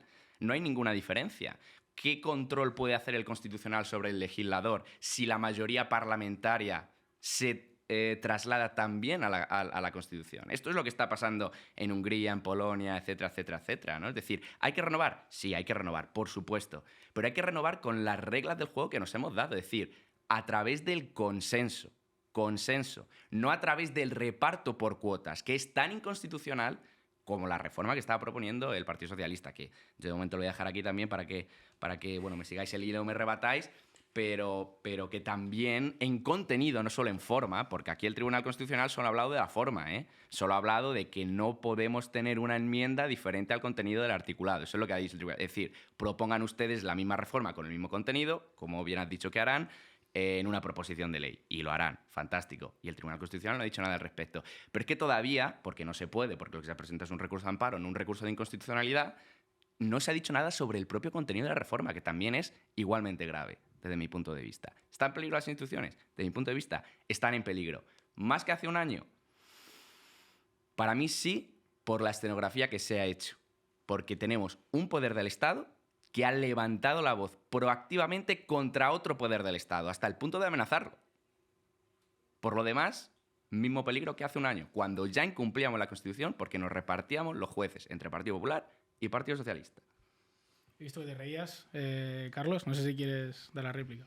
Bueno, ha sido un buen arranque. ¿Estamos en una crisis del Estado de Derecho o está amenazado el Estado de Derecho? Yo soy un poco más optimista que el compañero. Sinceramente, creo que no. Creo que estamos en una crisis institucional, democrática, que llevamos estando en esta crisis mucho tiempo, ¿no? Se podría decir 4 años. Yo creo que las raíces son más profundas y que vienen más de lejos, porque no es la primera vez tampoco que el Partido Popular bloquea la renovación de este tipo de órganos. Ha habido las veces que ha estado en la oposición, ya lo ha hecho anteriormente. Y esto quiere decir que el origen tiene un poco más que ver con la ideología que tiene la derecha en nuestro país de patrimonializar el poder, de creerse que si no gobiernan ellos es mejor que no gobierne nadie. Y un poco en relación con lo que decía Javi, con que ya no haya un único sentido de Estado en España. La Constitución es verdad que está pensada para que haya un sentido de Estado, que es el de los consensos, pero a lo largo de estos 44 años de democracia y fruto de los cambios en el sistema de partidos, ya no hay esa única visión. Ahora hay 2 visiones distintas del Estado y las 2 patas de la mesa, el Partido Popular y el Partido Socialista, tienen que buscarse alianzas, el Partido Socialista con los progresistas, la izquierda transformadora y las fuerzas plurinacionales, y el Partido Popular con la extrema derecha. Esto yo no creo, como Javi, que sea algo negativo. Yo creo que no está mal que haya 2 visiones distintas de lo que tiene que ser el Estado, porque nos permite movernos, nos permite avanzar. También nos pone en peligro de una involución y de un retroceso, pero yo creo que bien hecho nos permite avanzar, porque para mí el consenso no es en sí positivo, sino es un sitio donde nunca pasa nada. Son 2 visiones bastante contrapuestas. No sé si queréis, Amanda o Álvaro, disparar. En primer lugar, en respuesta a tu pregunta, yo creo que no está en riesgo la democracia, concretamente en esta última semana. Evidentemente los derechos y libertades hay que defenderlos siempre y nunca hay que darlos por sentado, pero creo que no. Y creo que deberíamos entre todas huir de las hipérboles, porque ni esto ha sido un golpe de Estado, ni Sánchez tiene delirios dictatoriales, como yo le he escuchado a Elías Bendodo. Si fuese así, seguramente ninguno de nosotros estaríamos aquí. Entonces creo que haríamos bien todas en huir de las hipérboles. Dicho esto, estamos en una crisis institucional porque hay un mandato constitucional que, aunque las reglas de juego están escritas Y ahora mismo Partido Socialista y Partido Popular, desde hace 4 años, deberían haber renovado el Consejo General del Poder Judicial. Y, en mi opinión, lo que hemos visto esta semana es muy grave en tanto que refleja las consecuencias que tiene el poder, o sea, el bloqueo del Poder Judicial. Coincidiremos todos en que el procedimiento que ha utilizado el Gobierno con estas 2 enmiendas tenía avisos de inconstitucionalidad y así lo ha fallado el Constitucional. Y había críticas por parte de muchísimos juristas al procedimiento. El Constitucional ha dicho, se ha referido al procedimiento, qué es lo que tiene que hacer. Si el Constitucional entrase en el fondo, creo que estaríamos hablando de algo muchísimo más grave. Entonces, el Partido Popular Feijóo ha hecho un movimiento político, una maniobra política que le ha dado su primera victoria, en mi opinión, desde que es presidente del Partido Popular, clara. Ahora, el Gobierno acepta hacerlo por vía proposición de ley. Está en su derecho el Gobierno de legislar con una mayoría como tiene en el Congreso. Y si al Partido Popular no le gusta el fondo de las leyes que aprueba el Gobierno y que saca adelante el Gobierno, tiene 2 vías. La primera es si ve visos de inconstitucionalidad en el fondo y en la propuesta de ley, que una vez se apruebe, presente un recurso de inconstitucionalidad y que el Constitucional falle cuando tenga que fallar. Si no, que gane unas elecciones y que legítimamente desde el poder gobierne y legisle. Todo lo que se salga de ahí, en mi opinión, es no respetar la Constitución. Y cuando hablamos de que las 2 patas de la mesa, estamos de acuerdo. PP y PSOE, bueno, es el modelo que nos ha dado el bipartidismo. Ahora mismo el modelo que tenemos obliga, para reformar el Consejo General del Poder Judicial, a un consenso, obligaba. Veremos ahora cómo lo quiere modelar y moldear el Gobierno, pero forzaba a un acuerdo entre el PP y el PSOE. Esto se venía haciendo de forma natural, sin que tuviese mayor trascendencia. ¿Qué pasa? Que el PP lleva 4 años, es el Partido Popular quien lleva 4 años, excusa tras excusa. Este martes, Alberto Núñez Feijóo salió a decir: para que yo me siente a negociar con Pedro Sánchez de la reforma del Consejo General del Poder Judicial, ya no solo tiene que aceptar las medidas que yo le propuse cuando llegué a Génova. Ahora tiene que renunciar a sus propuestas legislativas, que son legítimas como gobierno. Es que un gobierno tiene todo el derecho del mundo a legislar y tiene todo el derecho del mundo a hacerlo con un fondo político, porque es que los gobiernos hacen esto, todos. Y ya no solo esto, sino que además ahora tiene que tipificar, porque yo se lo pido para sentarme a negociar con él, algo a lo que me obliga la Constitución, el delito de convocatoria de la tipificación del referéndum ilegal.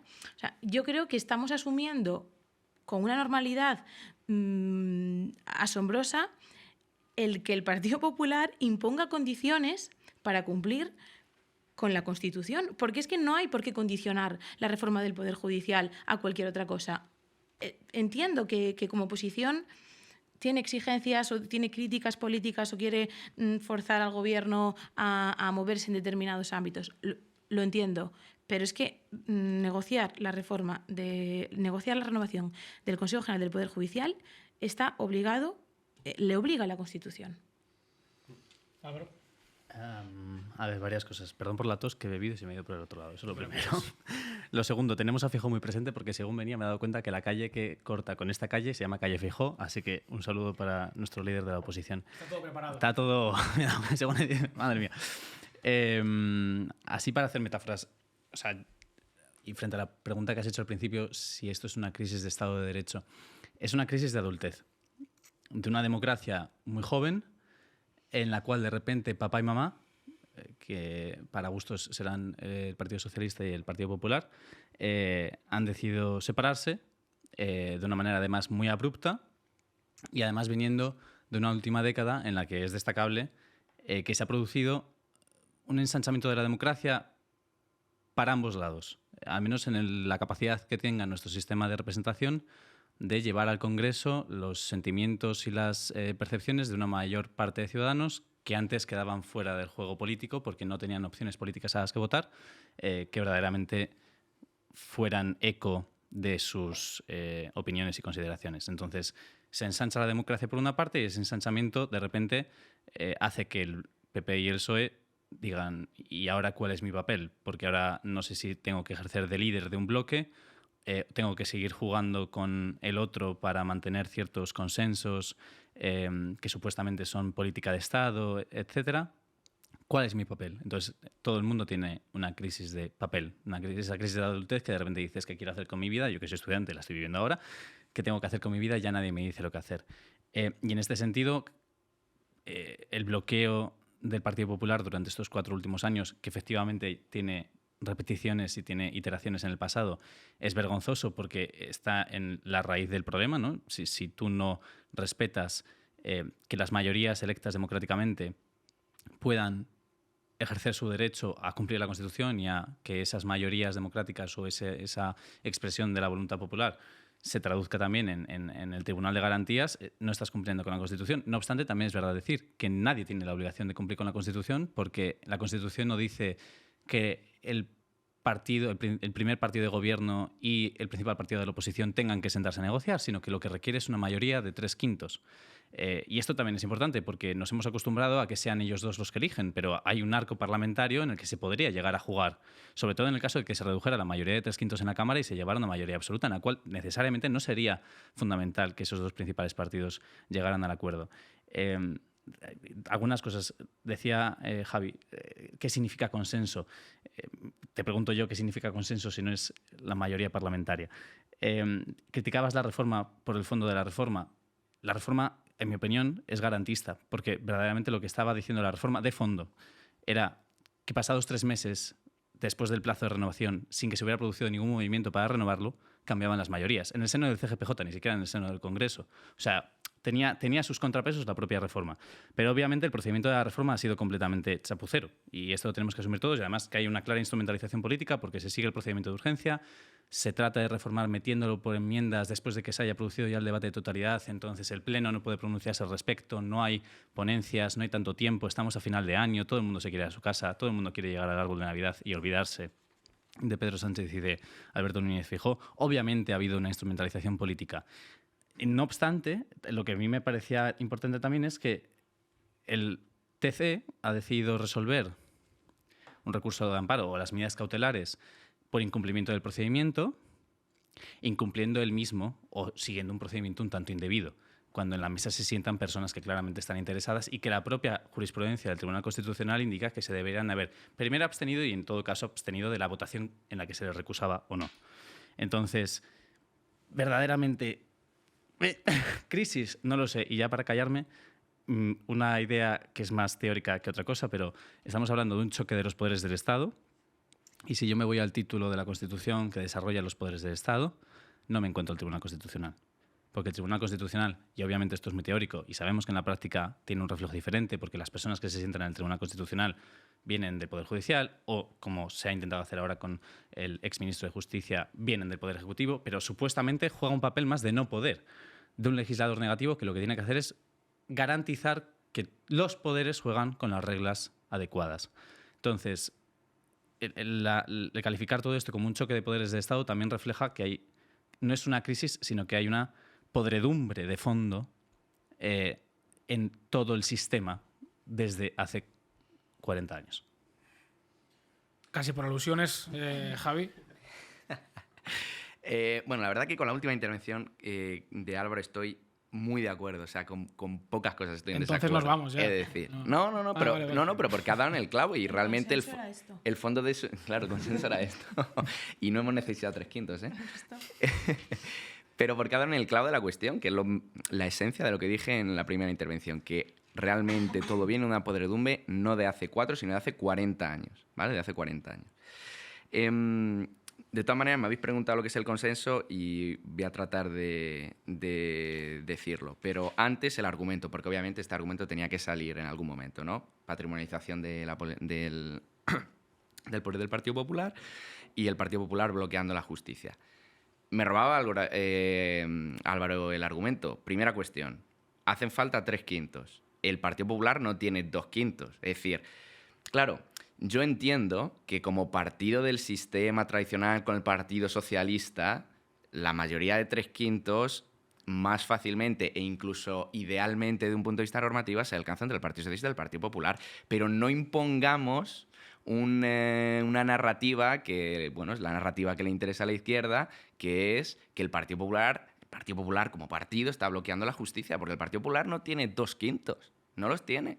Entonces, lo que estamos diciendo es que el Partido Socialista es incapaz de configurar una mayoría de 3/5 parlamentaria alternativa a la que formaría en conjunción con el Partido Popular. Y eso es cierto, claro, porque le implicaría pactar con Vox, obviamente, ¿no? Pero no digamos, no impongamos la narrativa del Partido Popular está bloqueando la justicia. Punto número 1. Punto número 2. Lo que no se puede hacer en ningún escenario, y yo creo que aquí en el fondo de la intervención de Álvaro estaba la misma cuestión, es defender una inconstitucionalidad, la presentación de esta reforma de la Ley Orgánica del Tribunal Constitucional y del Consejo General del Poder Judicial por parte del Gobierno a partir de la enmienda, porque venimos de otra inconstitucionalidad, ¿no? No, que la miseria de un partido político no me haga defender la miseria de otro partido político. Yo no estoy defendiendo aquí al Partido Popular. O sea, yo no voy a defender aquí al Partido Popular que viene incumpliendo la Constitución hace 40 años porque se estaba repartiendo por cuotas a los miembros del Consejo General del Poder Judicial, el Tribunal Constitucional con el Partido Socialista, y del mismo modo no defiendo al Partido Socialista. Es más, es que el Partido Socialista está intentando resolver, el Gobierno intentando resolver la inconstitucionalidad existente de la que también es culpable el Partido Popular, con una inconstitucionalidad, si me cabe, aún mayor, porque está tratando de meter en el Tribunal Constitucional, no lo olvidemos, a un exministro del Partido Socialista, exministro de este año, ministro del Partido Socialista, y un alto cargo de Laura Díez, alto cargo de Moncloa. Es decir, o sea, pongamos las cosas en perspectiva. Y luego, otra cuestión. Yo sigo en mis 13 porque me parece que esto es fundamental, y si por lo menos hoy llegamos a un pequeño consenso entre nosotros en esto, o a lo mejor no llegamos, pero yo quiero decirlo, ¿no? El tema de las cuotas, ¿qué es el consenso? ¿No? Vuelvo a la cuestión que me preguntaba, ¿qué es el consenso? Cuando en la Ley Orgánica del Poder Judicial se habla de consenso, precisamente la idea de fondo es que esa mayoría de 3/5, por consenso, entendiendo como que todos ellos, que se propongan jueces con suficiente independencia como para que todos ellos voten al unísono favorablemente a esos jueces. No lo que se viene haciendo, que es, yo votaré al juez, yo como progresista, votaré al juez conservador que me proponga el Partido Popular, porque yo sé que cuando yo tenga mayoría, el Partido Popular votará a mi juez progresista. Porque yo tengo mayoría ahora, él tiene mayoría. No, ese no era el espíritu de la Constitución. El espíritu de la Constitución es, no juguemos con ahora tiene mayoría tú, ahora tengo mayoría yo, entonces votemos a favor ahora el que no nos gusta porque ya votará el otro a favor del que no me gusta luego. No, es seamos capaces de vetar a candidatos por parte de la derecha y de la izquierda que no podemos asumir para llegar a proponer candidatos que todos nosotros, todos los diputados del Partido Socialista, todos los diputados del Partido Popular, seamos capaces de avalar. Ese era el sentido del consenso, ¿no? Y de hecho, y esto me decían que traía apuntes, lo único que traía y que quería decir, y ya por fin lo voy a conseguir decir, ¿no? Era la sentencia del Tribunal Constitucional 108/1986, ¿vale? Que era aquí ellos tres son juristas, yo no, entonces la conocerán mejor que yo, pero validaba la reforma de Gall del 1985, ¿no? Básicamente por la que, además de los 8 vocales del Consejo General Judicial, que la Constitución ya atribuye a Senado y Congreso, se le reconocían los otros 12 también vocales del Consejo General del Poder Judicial poder ser elegidos por la mayoría de 3/5 en el Congreso. ¿Qué pasa? Que dice aquí el Tribunal Constitucional, esto lo validamos, no viola la letra del 122.3, es decir, ok, vale, pero siempre y cuando no ocurra una cosa, que es que se proceda al reparto político por cuotas. Es decir, siempre y cuando exista verdadero consenso, siempre y cuando todos los diputados del Partido Socialista y del Partido Popular acepten candidatos con los que ambos dos están de acuerdo, ok. Si esto se traduce en un reparto político por cuotas, error. Ese no es el sentido, ¿vale? Y eso es plenamente inconstitucional hacerlo. Y acabo leyendo la cuestión para que no me digan que me lo estoy inventando, porque es eminentemente claro. Está grabado esto, está grabado, te están viendo leer. La gente. Está no grabado. sabemos de dónde lo has sacado, también tengo que decir. Ojo, Eso no pasa un fact-checking. Esto bueno, verdad, se lo pasaré a Pastor. Mira, ciertamente se corre el riesgo de frustrar la finalidad señalada en la norma fundamental si las cámaras, a la hora de efectuar sus propuestas, olvidan el objetivo perseguido y actuando con criterios admisibles en otros terrenos, obviamente el político, ¿vale? El del Parlamento, pero no en este, atienden solo la división de fuerzas políticas existentes en su propio seno y distribuyen los puestos a cubrir entre los distintos partidos en proporción a la fuerza parlamentaria de estos. La lógica de estado de partidos empuja actuaciones de este género. O sea, ya se lo temía el Tribunal Constitucional. Pero esa misma lógica obliga a mantener al margen de la lucha de partidos, ya avisaba, ciertos ámbitos de poder y entre ellos señaladamente el del poder judicial. Es decir, llevamos incumpliendo la Constitución 40 años. ¿Qué es la renovación del Consejo General del Poder Judicial? ¿Seguir con el reparto inconstitucional por cuotas o...? Lo planteo, ¿no? Os voy a permitir o tres muy breves o una muy larga. Y luego cambiamos de tema un poquito. Yo sé que llevamos 40 años incumpliendo la Constitución y ¿por qué nos estamos dando cuenta ahora? Es mi pregunta. Es decir, ¿por qué nos estamos dando cuenta ahora de que este reparto del Poder Judicial por cuotas no está bien? Evidentemente yo creo que todos coincidimos en que además la imagen de la independencia judicial, del Constitucional, el Constitucional, en mi opinión, ahora mismo ha salido dañado de esto. Es el gran perjudicado, la imagen del Poder Judicial, del Tribunal Constitucional. En Génova tienen la sensación de que, y decían, ¿no? Yo es que cubro al Partido Popular para Público, hemos tenido una victoria incontestable. No es verdad. Habéis tenido una victoria por 6-5. O sea, habéis tenido una victoria que a la mañana siguiente ha salido una magistrada del Constitucional a decir en una entrevista de radio que no se podía haber tomado esa decisión. Justo eso iba a preguntaros, que muy rápido, yo creo que vais a ir por ahí. Claro, el PP esto se lo toma como una victoria y han declarado, creo que lo publicaba El Mundo hoy, día 21 de diciembre, decía que le habían hecho un roto al PSOE. Esto es justo de lo que hablamos, ¿no? A ver, es cierto que han conseguido que Pedro Sánchez no pueda empezar el 2023, año electoral, limpio, que es lo que él pretendía. Entendamos limpio con quizás las decisiones más polémicas que las dejas en 2022. Han conseguido también romperle el calendario legislativo, en tanto que le acercan temas polémicos a las autonómicas y municipales del mes de mayo. Esto sí que lo han conseguido. Y además, creo que Feijóo ha logrado que se vea que está aquí, que toma decisiones y que es capaz de poner en aprietos al gobierno. Y más en un momento en el que le estaban diciendo ¿por qué no presentas una moción de censura? ¿Por qué no ejerces de forma más decidida y más das un golpe sobre la mesa como líder de la oposición? Pero insisto, ha sido una victoria. Ellos lo ven también como hablaban ayer, ¿no?, conmigo, algún cargo de Génova, de victoria incontestable. Creo que todos podemos coincidir en que no es así y en que el debate que estamos viendo ahora es el fallo del Constitucional. ¿Qué? ¿Cómo lo veis? Cuando debería ser el fallo del Constitucional, no debería haber debate. Si lo hay, es porque es una cuestión polémica y que cada día estamos escuchando opiniones muy fundadas a nivel jurídico de que se podría haber tomado otra decisión. Pero ¿cómo leéis? Abro también la pregunta al resto de la mesa. ¿Cómo creéis que la ciudadanía debe leer que el escenario de la batalla política, de la última batalla política del año probablemente, sea el Poder Judicial? ¿Eso cómo tiene que leerlo la sociedad? ¿Cómo lo lee? Lo lee. Bueno, aparte. A ver, es que sorprende un poco escuchar al líder de la oposición diciendo que salimos fortalecidos por una decisión así, cuando yo realmente no sé quién sale ganando con esta estrategia. Está claro que el gobierno no sale ganando, ¿no?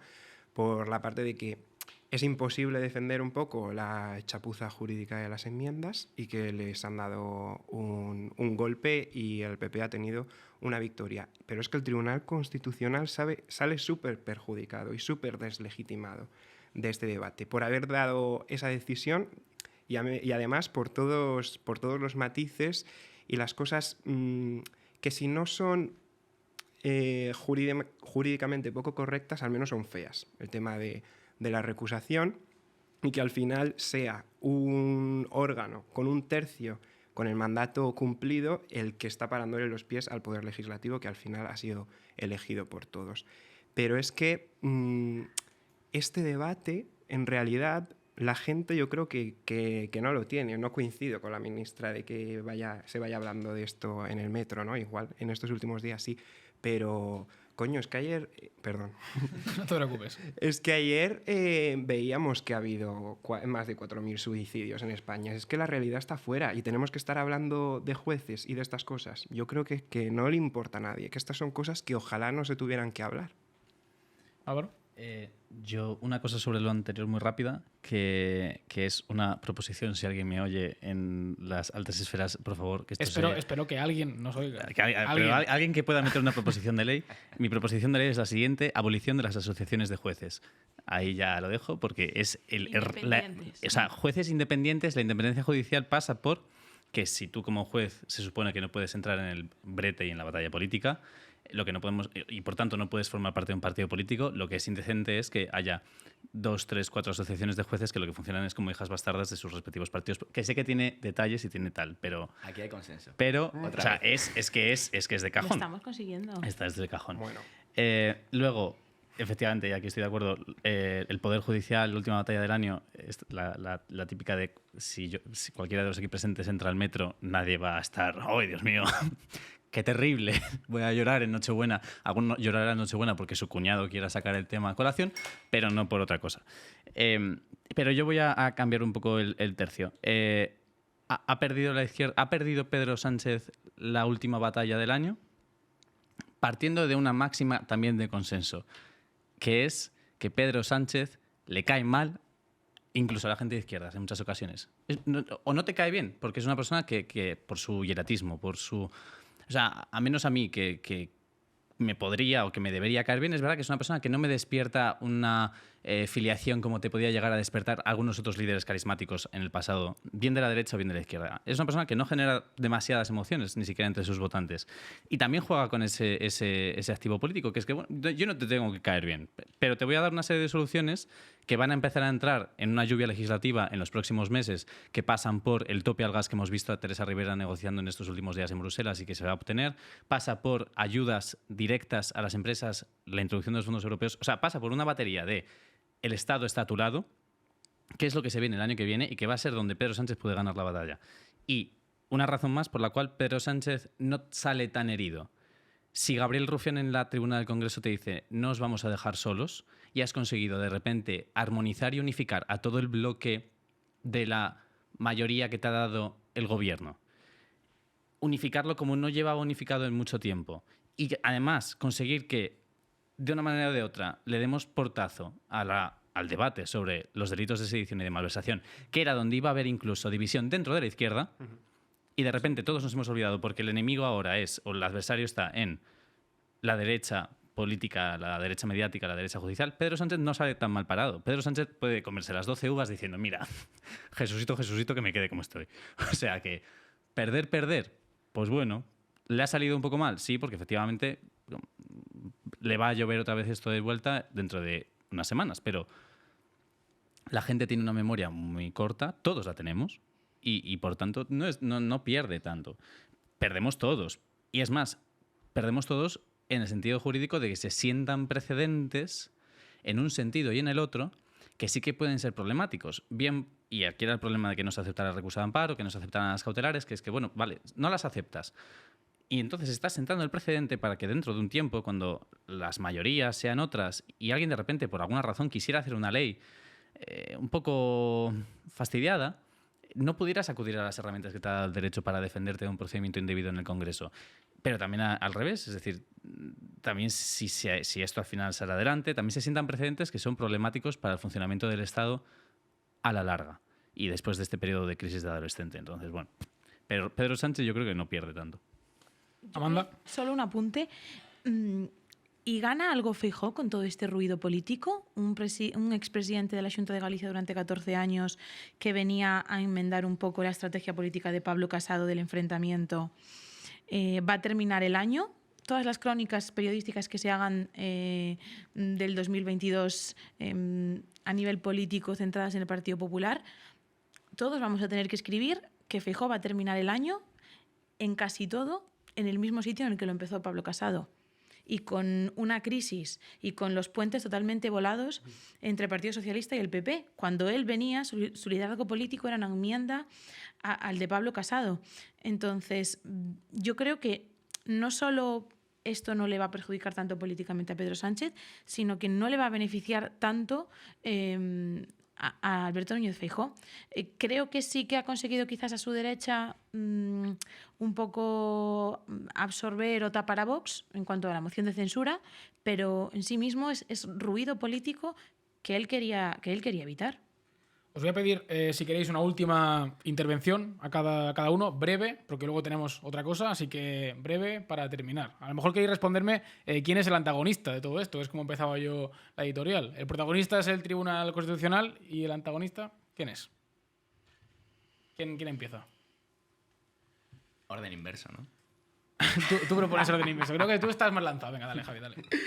Bueno, muy breve, simplemente decir una cosa que me parece fundamental, que lo habéis dicho todos, otra vez tenemos consenso, y es que efectivamente estamos en un impasse. El Tribunal Constitucional realmente sale dañado, pero salía dañado en el momento en el que Sánchez propone la reforma. ¿Por qué? Porque si sale la reforma adelante y el Ejecutivo mete las manos directamente en el Judicial, el Tribunal Constitucional... Pero es que si resulta que pasa lo que ha ocurrido, que es que precisamente, obviando toda la cuestión de las recusaciones, etcétera, etcétera, el Tribunal Constitucional lo tumba, politización del Tribunal Constitucional. Pasara lo que pasara, el Tribunal Constitucional estaba dañado, y está dañado de muerte, y por eso yo digo que estamos en una crisis institucional sin precedentes, porque pasara lo que pasara, el Tribunal Constitucional está dañado de muerte. Bueno, yo creo que no me quiero extender, simplemente hemos llegado a muchos consensos aquí, que yo creo que era el objetivo. No le va a penalizar a Sánchez esto, probablemente no, dependerá de lo que ocurra en los próximos meses, pero para los que aquí yo creo que también hay algún politólogo, y ya bien decía Ana Kenny Bartels, que todo lo que pasa hace más de un año del año anterior a las elecciones nunca se tiene en cuenta, nunca se tiene en cuenta. El electorado lo olvida, miopía. O sea que probablemente tendremos Pero el futuro de Sánchez dependerá de lo que pase el año que viene, en mi pesimista perspectiva. Y el de todos. Esto es palabra de Javier Martín Merchán. No sé si queréis terminar. Dale, Carlos. Vale, sí. Yo antes de empezar voy a decir que como vuelva a oír la palabra consenso me voy a pegar un tiro. Porque he dicho que no me gusta nada y está saliendo a colación muchas veces. No, hemos hablado antes de que el PSOE y el PP eran mamá y papá en el sistema político español. Pues entonces yo creo que los ciudadanos somos los hijos de padres divorciados, la verdad. Y que ese antagonista somos nosotros. Tiene parte de razón lo que decía Javi acerca del pasteleo. O sea, yo también estoy en contra de que se repartan jueces a dedo intentando no ya nombrar jueces con ideología, que me parece lícito porque son personas y tienen ideología, sino que no sean imparciales, que defiendan las posturas partidistas de los partidos que les han colocado ahí. Yo en eso sí tengo un problema, en que haya un juez conservador que vaya a defender posturas conservadoras, pues no me parece lógico. Pero es que creo que el pasteleo afecta más a la izquierda porque muestra que hay una incapacidad de trazar una estrategia de verdad para ocupar el poder más allá del Congreso y del Senado, que no hay una perspectiva de cambiar y de democratizar ciertos poderes del Estado, como puede ser la judicatura, como puede ser el ejército. Y yo creo que ahí, si hablamos de regeneración, si hablamos de modelo o proyecto de país, tenemos que centrarnos en que la política no es solo el Congreso y no solo el Senado. Álvaro y Amanda, ¿y terminamos? Para acabar en nota polémica, yo digo que el antagonista es la Constitución, que es la máxima expresión del consenso, ¿no? Pues el antagonismo, efectivamente, es que tenemos un texto constitucional que nadie está dispuesto a abrir, que hay cosas que se pueden y se necesitan tocar, y que efectivamente los textos constitucionales si bien son garantistas en materia de derechos, también son conservadores, entiéndase conservador en el sentido de que cuesta mucho modificarlos. Por lo tanto, el antagonista para ese ensanchamiento de la democracia, el funcionamiento de la democracia de aquí en 15, 20 años es el máximo exponente del consenso, que es la Constitución española. Es que no puedo cerrar esto con una reflexión mejor que la que acabamos de escuchar, la verdad. Solo sí que me gustaría apuntar una cosa, y creo que tenemos siempre que tener esto muy claro, y es que los gobiernos tienen todo el derecho legítimo a legislar y a legislar con un horizonte político. Y será el Tribunal Constitucional, será la justicia el encargado de decir, oye, esto es inconstitucional, pero el Gobierno de España tiene todo el derecho legítimo a sacar adelante leyes aprobadas en el Congreso para rebajar las penas por malversación, para eliminar el delito de sedición. Es decir, tiene derecho legítimo para ello. Y la oposición no puede quitárselo. Cuando escuchamos a Alberto Feijóo decir, ¿es el Gobierno o España? ¿Es el Gobierno o España? ¿Qué nos quiere decir con esto, Alberto Núñez Feijóo? No, es que el Gobierno ha sido democráticamente elegido por los españoles. Perfecto, cerramos con la tertulia seria, con esto de Amanda, y ahora vamos a entrar en una un poco más divertida, si es que lo conseguimos. Hola, ¿qué tal? Muy buenas. Bueno, este es Alberto Gamero. Hola, muy buenas. Oye, un gusto. Acabo de colgar a Pedro González Trevijano, que si me iba a comer con ellos y con el consejo, digo, me parte la tarde, imposible. ¿A comer a dónde? A comer, es que no sé si os habéis enterado, en todos los medios se ha dicho, 2 horas y media para comer se tiraron. Sí, 2 horas y media. No, buena sobremesa, ¿eh? No, más de 2 horas y media. Más de 2 horas y media, ¿eh? Diría que 3 horas. Hay que 3 reposar horas. el orujo. A Diría ver, que ¿qué 3 haces horas. ahí, Pedro? Claro que Dios son mío. 3, sí. Pedro, por otro lado, no se ha comentado y quiero abrir debate en este agora, de repente. Con los derechos de autor. Pedro González Trevijano, el líder sindical, ¿eh? Qué manera de defender su puesto, ¿eh? No sé cómo no sé si lo habéis pensado, no sé si de repente...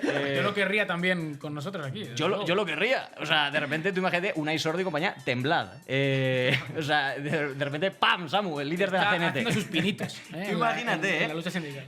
Ayer leí una cosa muy graciosa en el Mundo Today, decía, Pedro González Trevijano votó que no mientras no se quitaba el gorro de búfalo, como en clara alusión al asalto al Capitolio. Era bueno. En fin, bueno, yo estoy muy preocupado, que no quite esto, pero estoy muy preocupado ante todo esto que está pasando, la verdad. Cuéntanos por qué estás preocupado. Yo estoy preocupado, yo he pasado de tener ecoansiedad, de estar preocupado por este tipo de cosas del medio ambiente, del precio de la vivienda. Yo tengo ahora mismo constitunciedad. Yo tengo ahora mismo... Yo estoy... Este por los pelos, ¿eh? Estoy perdido. Sí, ha estado limitado, pero es que... Tenemos que nombrarlo de alguna manera porque es que es grave. Es que nombrando el problema es cuando se ataca. Entonces, vamos a ver, la Constitución, Samuel, que se nos va la Constitución. Se nos va completamente. Se nos va la Constitución. Se nos va completamente. Claro, está ahora mismo, parece como que está todo cogido con pelos, por los pelos. Entonces, yo tengo una cosa... Y con pelos. Me pasa una cosa y es que para poder acceder a esta tertulia dije, pues voy a informarme un poquillo, voy a estar aquí con los mejores sin tener ni pajolera idea. ¿Qué hice lo primero? Pues lo que haría cualquier ciudadano base, masa social básica, teclear en Google Tribunal Constitucional, ¿vale? Y descubrí una cosa que me hizo la sección entera. Descubrí, compañeros, que el Tribunal Constitucional tiene reseñas en Google. Tiene reseñas sobre 5 estrellas. En el sistema de Maps. Tiene reseñas. O sea, el poder, o sea, la institución tiene reseñas. La gente puede decir, me parece bien, del 1 al 5, digamos. Del 0 al 5. ¿Cuál ha puesto Sánchez ahora? Eso es. Claro, es interesante. Es reseñas sobre 5, las típicas estas de Google, ¿vale? Tiene un 2,6. Aprobado raspado. No está mal. Un 2,6. Menos, ¿eh? Claro, aprobado raspado como su propia renovación, prácticamente, ¿no?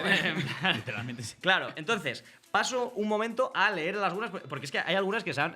Va volado, o sea, ya te digo, estas últimas horas, estrellas de 5, de 1, de 5, de 1, bueno, en fin, lo que ves no en hay España, consenso, ¿no? No hay consenso. Entonces, ha habido algunas que me han llamado la atención, por ejemplo, hay una de Antonoy Romeor. No sé si Antonoy Romeor lo tecleó bien o venía, yo sospecho que venía de la comida. Estoy viendo un 5 ahí. 2 horas y media. Estoy viendo un 5 ahí, Antonoy Romeor pone 5 estrellas y dice ¡ole! Ya está. ¡Ole! No sabemos muy bien. ¿Qué Ni un opináis? aplausito, Ni ni un nada. aplauso. Bueno. Ole y 2 O sea, exclamaciones. pero de ¿es cierre. posterior a todo el lío este? Es ¿Ese posterior. ole? Esto es de hace, Esto es de de ahora. hace 12 horas. O sea, a él le ha gustado, le ha motivado. Ole, eso es. Luego tenemos comentarios como Clara Ruiz Rey, que pone una estrella y dice árbitro comprado, partido regalado. ¿No? Venimos bueno, en fin. Un poco mouriñista, ¿no? Un poco mouriñista, Ese por ese rollo. lado. Vale, Hay de todo tipo. Pero hay una que también me ha dejado loquísimo, que es la de Rafael Sobrino, 5 estrellas, que dice, está muy. Y ahí se quedó. Está muy. Fill in the blanks. Que yo digo, claro, este tío es un filósofo, está muy. O es Rajoy. A lo mejor no sé. está. No lo sabemos. No, Rajoy hubiera sido mucho y muy. Mucho y muy. Está mucho muy. Rajoy hubiese enviado notas de voz. Pero Claro. él ya Y que la trabaja las dicten. notas de voz. Ya no escribe, Ella no lo escribe. El TC es el TC y como es el TC, no, ese rollo un poco. Buenísimo. Claro, luego hay temas de preocupación popular. Por ejemplo, Belén Linares le pone 2 estrellas, las primeras 2 estrellas que encontramos. Una mujer comedida, ¿no? Eso es. No, Que no de dice- extremos. Eso es. Está bien, también. Un posicionamiento pues, neutral. Pero Dice- tiene que ser así, si no, al final. Sí, Tiene sí, por sentido. favor. No, es una comisaría especial, no solo para asuntos del Tribunal Constitucional, dice, no para el resto de temas ni de atención al ciudadano. Son correctos contestando al teléfono. Oye, por lo menos. Pero yo no he entendido el principio. ¿Es una comisaría? Sí, no lo sé. O sea, a lo mejor está promocionando Belén- su propia comisaría. Belén va loca. ¿Tú crees que es un anuncio? Es publicidad encubierta.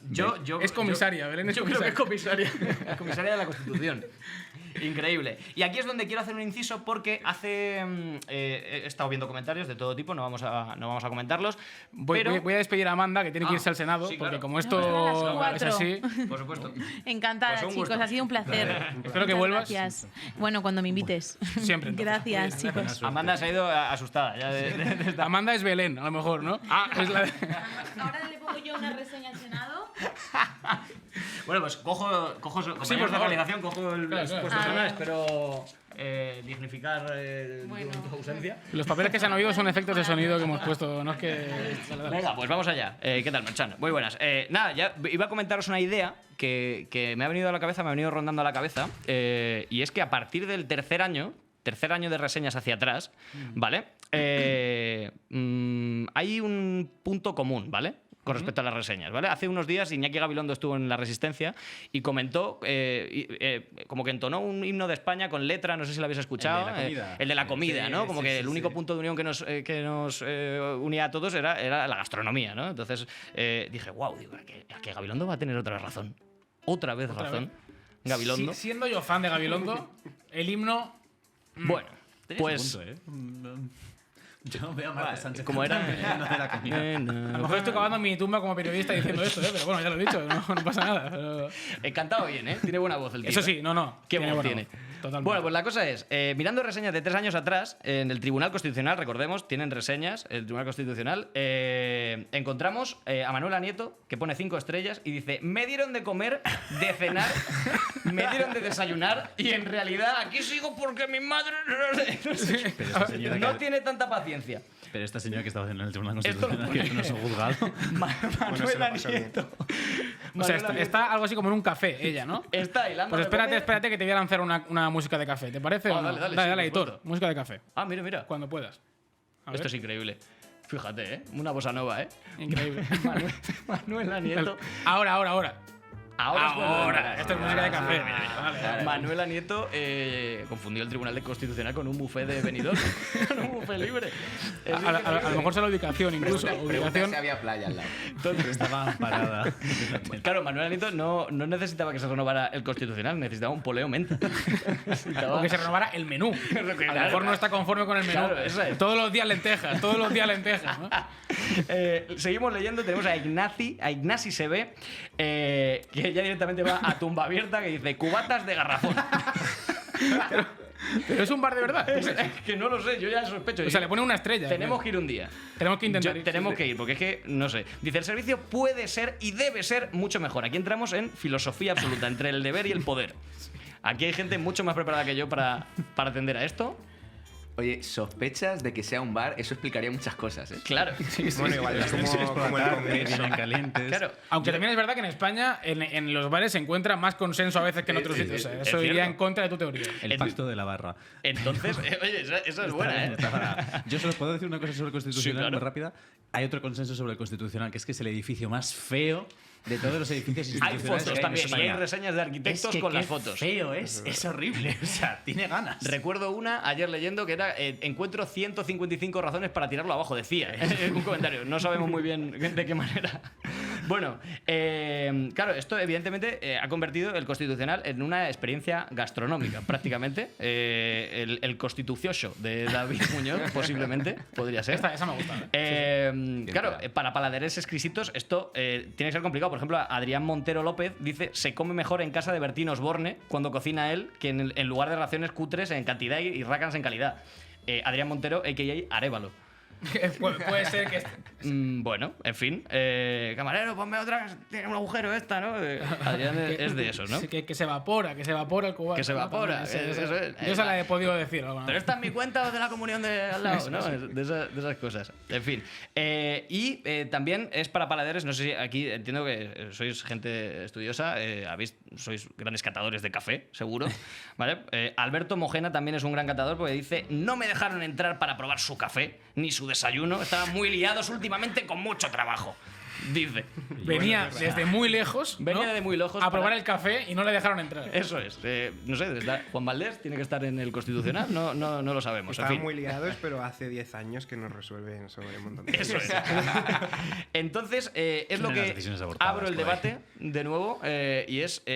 hace falta una reforma del VAR, del Constitucional. Hace falta... ¿Cómo sería el VAR ideal en el Constitucional? ¿Cómo creéis? Buena pregunta, ¿eh? ¿Cómo sería? ¿Qué aspecto tendría? ¿Qué temas se tratarían en su barra?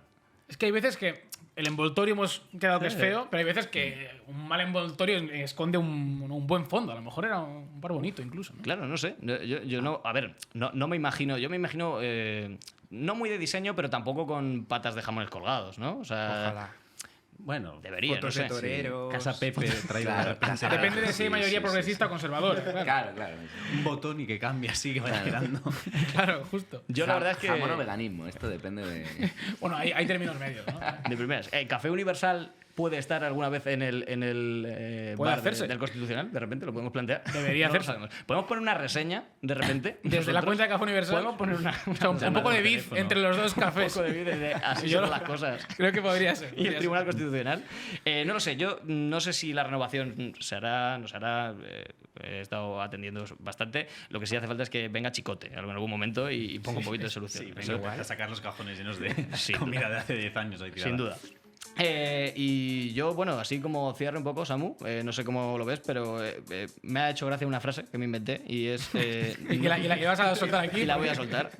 Y es que no se le tenía que haber echado tanto ajo a la transición que en la Constitución luego se nos repite a todos. ¿Qué te parece? Bien traída. No, pero con un trasfondo ahí... Es que me ha gustado tu editorial mucho. Me gusta. A mí también lo que haces tú. Oye, pues muchas gracias, Alberto. Ha sido divertidísimo esto, una forma de terminar. Súper agradable. Bueno, y gracias a Carlos, a Jamanda, que se acaba de ir, a Álvaro y a Javier por acompañarnos. Aquí el primer día de Así serán las cosas. Volveréis, yo creo que... Si nos invitáis y nos segurísimo. volveremos. Bueno, este es un primer capítulo que va a quedar un poco descolgado porque vienen las fiestas, volvemos a casa unos días y no podemos grabar. Pero bueno, a partir de la segunda semana de enero vamos a tener un capítulo semanal de Así serán las cosas, una tertulia entre jóvenes hablando del tema de la semana. Jóvenes no solo hablando de jóvenes, sino jóvenes hablando de lo que tienen que hablar los adultos y también los jóvenes. Vamos a tener siempre a Sabela Rodríguez diciendo cosas muy interesantes, a Alberto Gamero diciendo cosas, no sé si interesantes, y a alguien que no ha estado con nosotros hoy, que es Rebeca Poe, que nos va a hablar de libros. No me quiero despedir sin agradecer a mucha gente que colabora en esto para que salga adelante. Gracias a Leire Íñigo por el diseño del logo, a Pablo González por el grafismo, a Sofía Jiménez por la edición y muy especialmente a Luis Miache por estar detrás de las cámaras realizando todo esto, y también a Aitor Verás, que desde el primer momento que le propuse esto, él se ofreció sin recibir nada a cambio a ser técnico de sonido. A todos os voy a traer fuets y longanizas cuando vuelva de Cataluña, a vosotros también, por supuesto. Un abrazo a todos y vamos a seguir haciendo periodismo independiente, porque solo así, independiente, se puede hacer periodismo. Gracias y nos vemos en la próxima. Y feliz Navidad. Feliz Navidad, efectivamente. Feliz año. But your love, it's true.